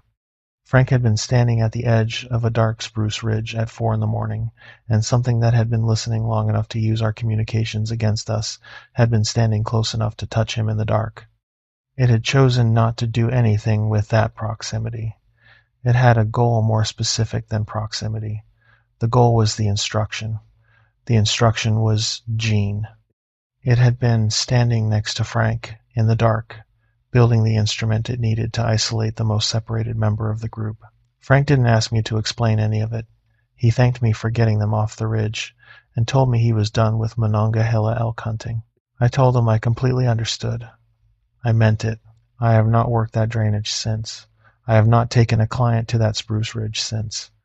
There is enough productive country in the Monongahela that I do not need it, and there are things in that forest that have been there longer than the guiding profession, longer than any map, longer than any documented knowledge of those mountains. Most of them are not a problem. The thing in that drainage system is something I have encountered across 3 separate incidents over 18 years and have never come away from understanding. What I understand is the behavior. It watches. It listens. It collects information with patience, and it uses that information with precision. And on the morning of November the 9th, 2020, it had been standing close enough to Frank to hear his breathing before it used his voice on his radio. If you hunt or hike the high Monongahela country east of Marlinton, use a radio verification protocol before you go in. Agree on a challenge word or phrase, something known only inside your group that must be present in any radio transmission directing a group member to relocate or change position. If a transmission arrives without the challenge word, do not follow the direction, do not respond to it. Move to your group's last confirmed position and verify face-to-face before anyone moves alone. Something in those ridges has learned to use our technology. The challenge protocol is the only defense against a voice that sounds exactly right, because a voice that sounds exactly right is the entire point.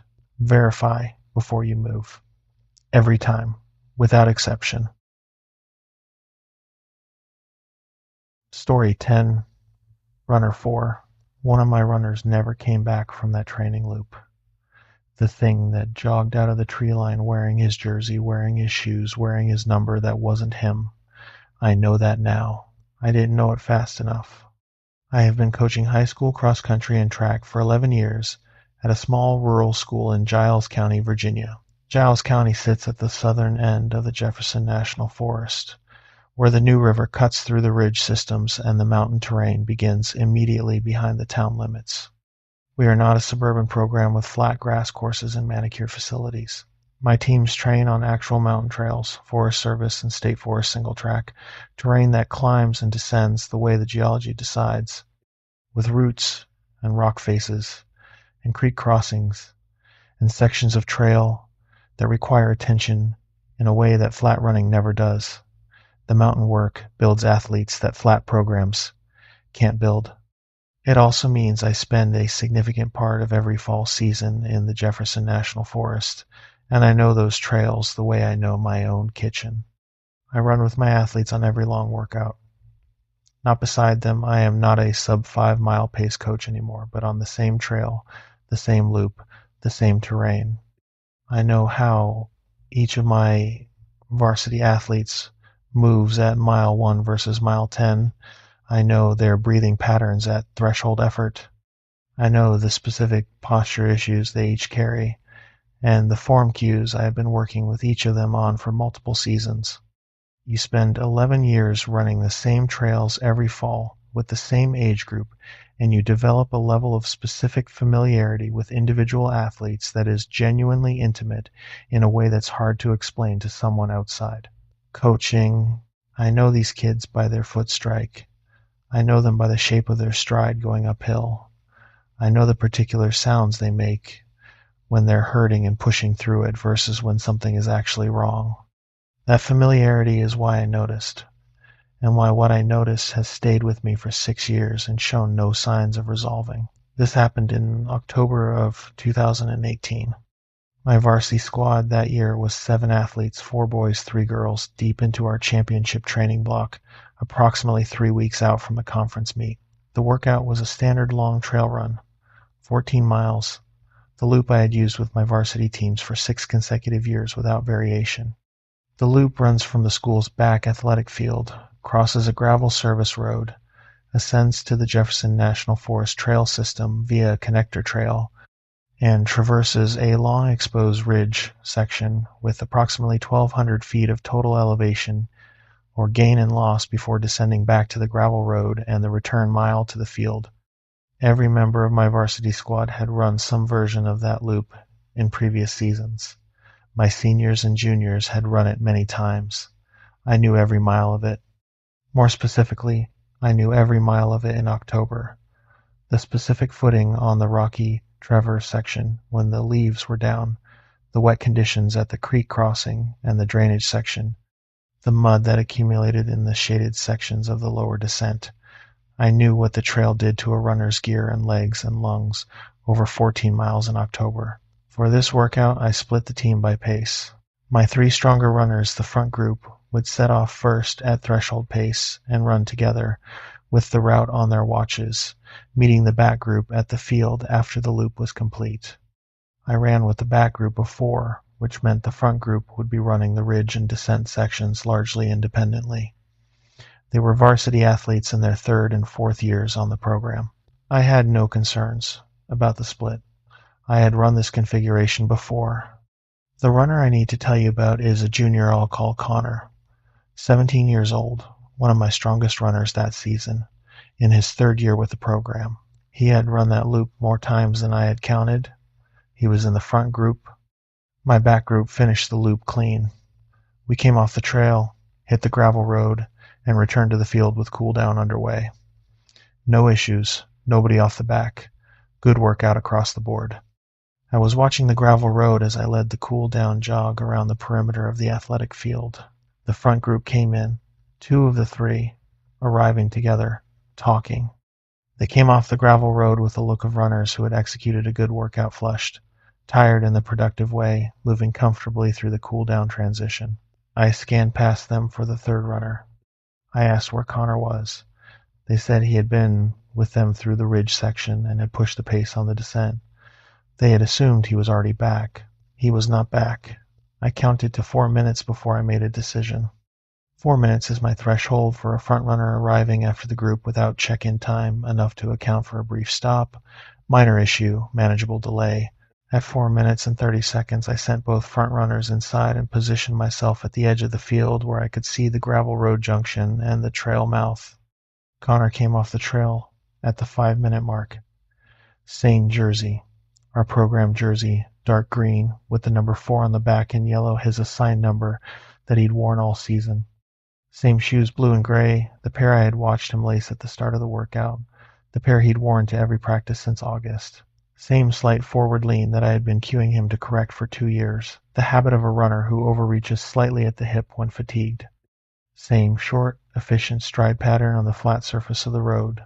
It was Connor in every visible detail, coming in at the end of a long, hard workout at a pace that was appropriate for the conditions and the distance.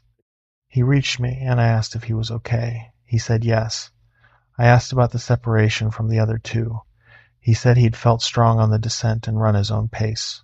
Normal answer. Typical Connor. I noted the details, voice right, response right, body language right, and we jogged back to the field together. His breathing was wrong. I want to be precise about this because it is the detail that broke the entire presentation open for me, and I want you to understand exactly what I mean by wrong. Connor's respiratory pattern at the end of a 14-mile mountain loop is something I know specifically and well. 3 years of running the same workouts with the same athlete produces a familiarity with his particular post-effort recovery that I could pick out of a lineup. In the first 2 minutes after a hard effort, Connor's breathing is fast and shallow. He has a higher resting ventilatory rate than most of my athletes, and his recovery arc is steeper on the front end. He makes a specific sound at the top of each inhale when he is truly spent, a catch, almost inaudible but consistently present. By minute 3, his breathing deepens and slows in a pattern I have watched enough times that I can narrate it. What I heard from the runner jogging beside me back to the field was none of that. The breathing was regular, not post-effort, regular, baseline, regular. The breathing of a person who has been seated or standing or walking at most, deep, even, effortless.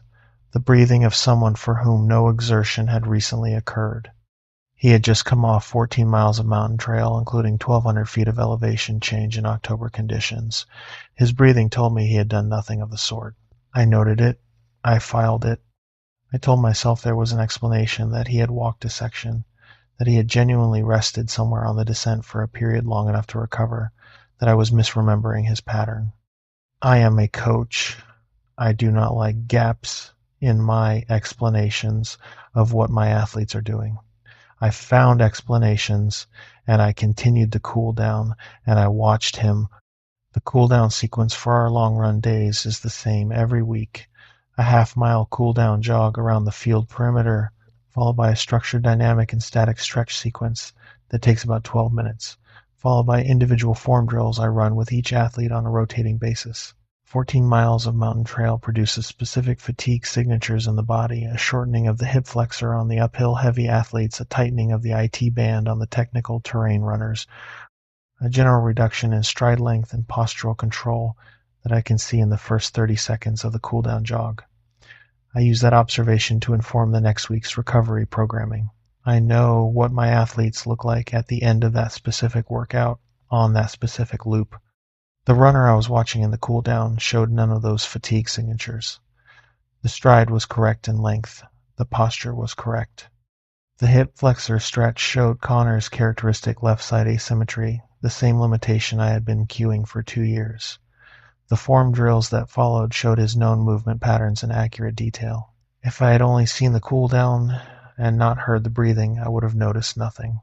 But the breathing and the shoes together were not something I could separately explain and then move on from. They were the same explanation. A runner who had not been on that trail for 14 miles in October conditions does not arrive with wet feet and a depleted respiratory system.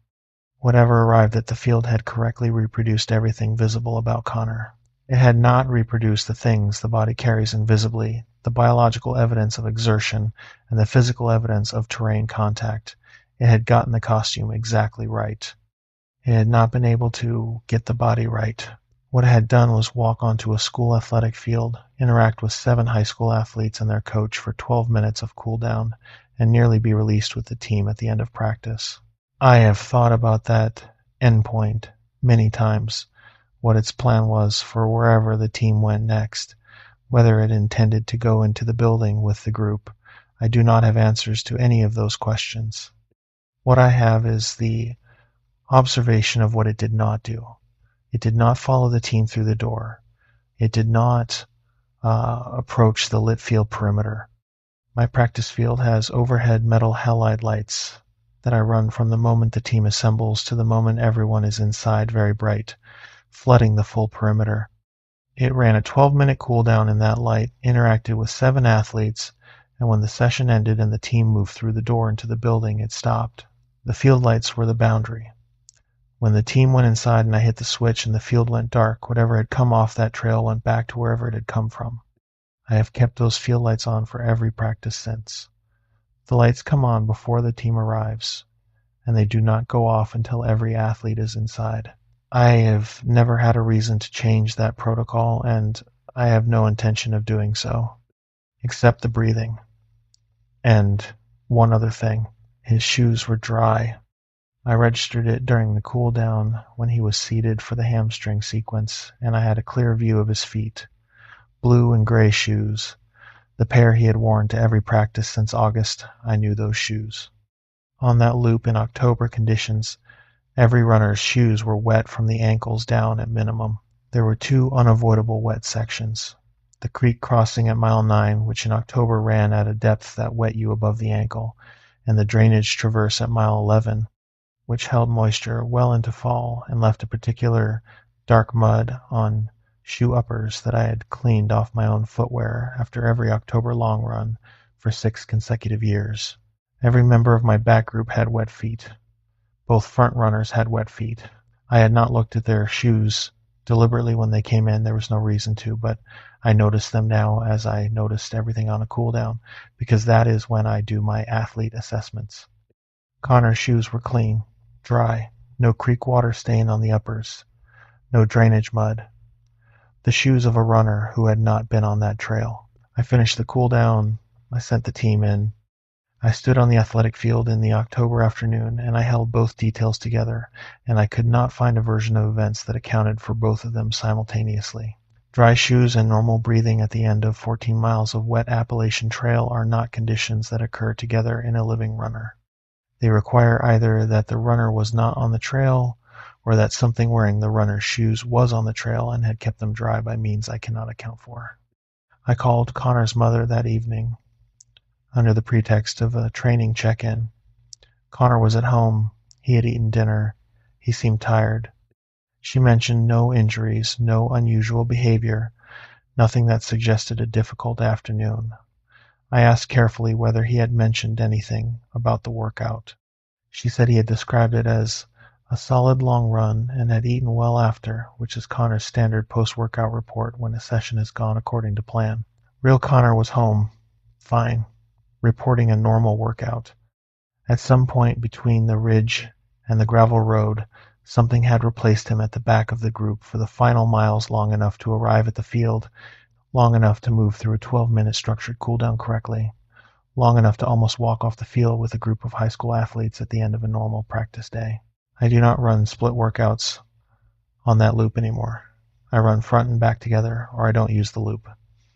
3 mornings a week for 6 consecutive years, my team had been running a 3-mile ridge traverse in the Jefferson National Forest, where the trail goes into dense hardwood cover and loses sight of the gravel road completely.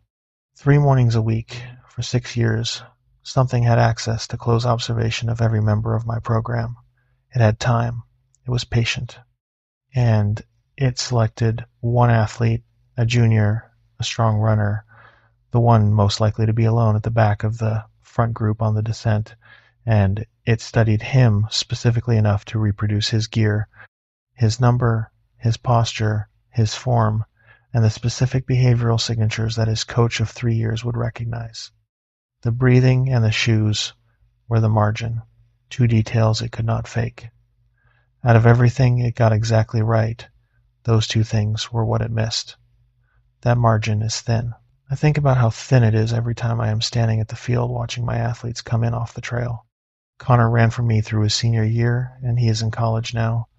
He has never mentioned anything unusual about that October workout. I have never asked him directly. I watch him at alumni events, and I see the hip flexor asymmetry, and I hear the specific breathing pattern, and I am glad every single time that both details are present and correct. Count your athletes back in close, not from a distance, face to face, breathing range, every time they come off the trail. The thing that knows what your athletes look like has had the whole season to study them. Make sure you know the details. It cannot replicate the biological evidence that a body carries after real effort, and the physical evidence that real terrain leaves on real shoes. Those details are your margin. Protect them If you coach or run trail in Giles County or anywhere along the Jefferson National Forest corridor in southwestern Virginia, I want to hear your account in the comments.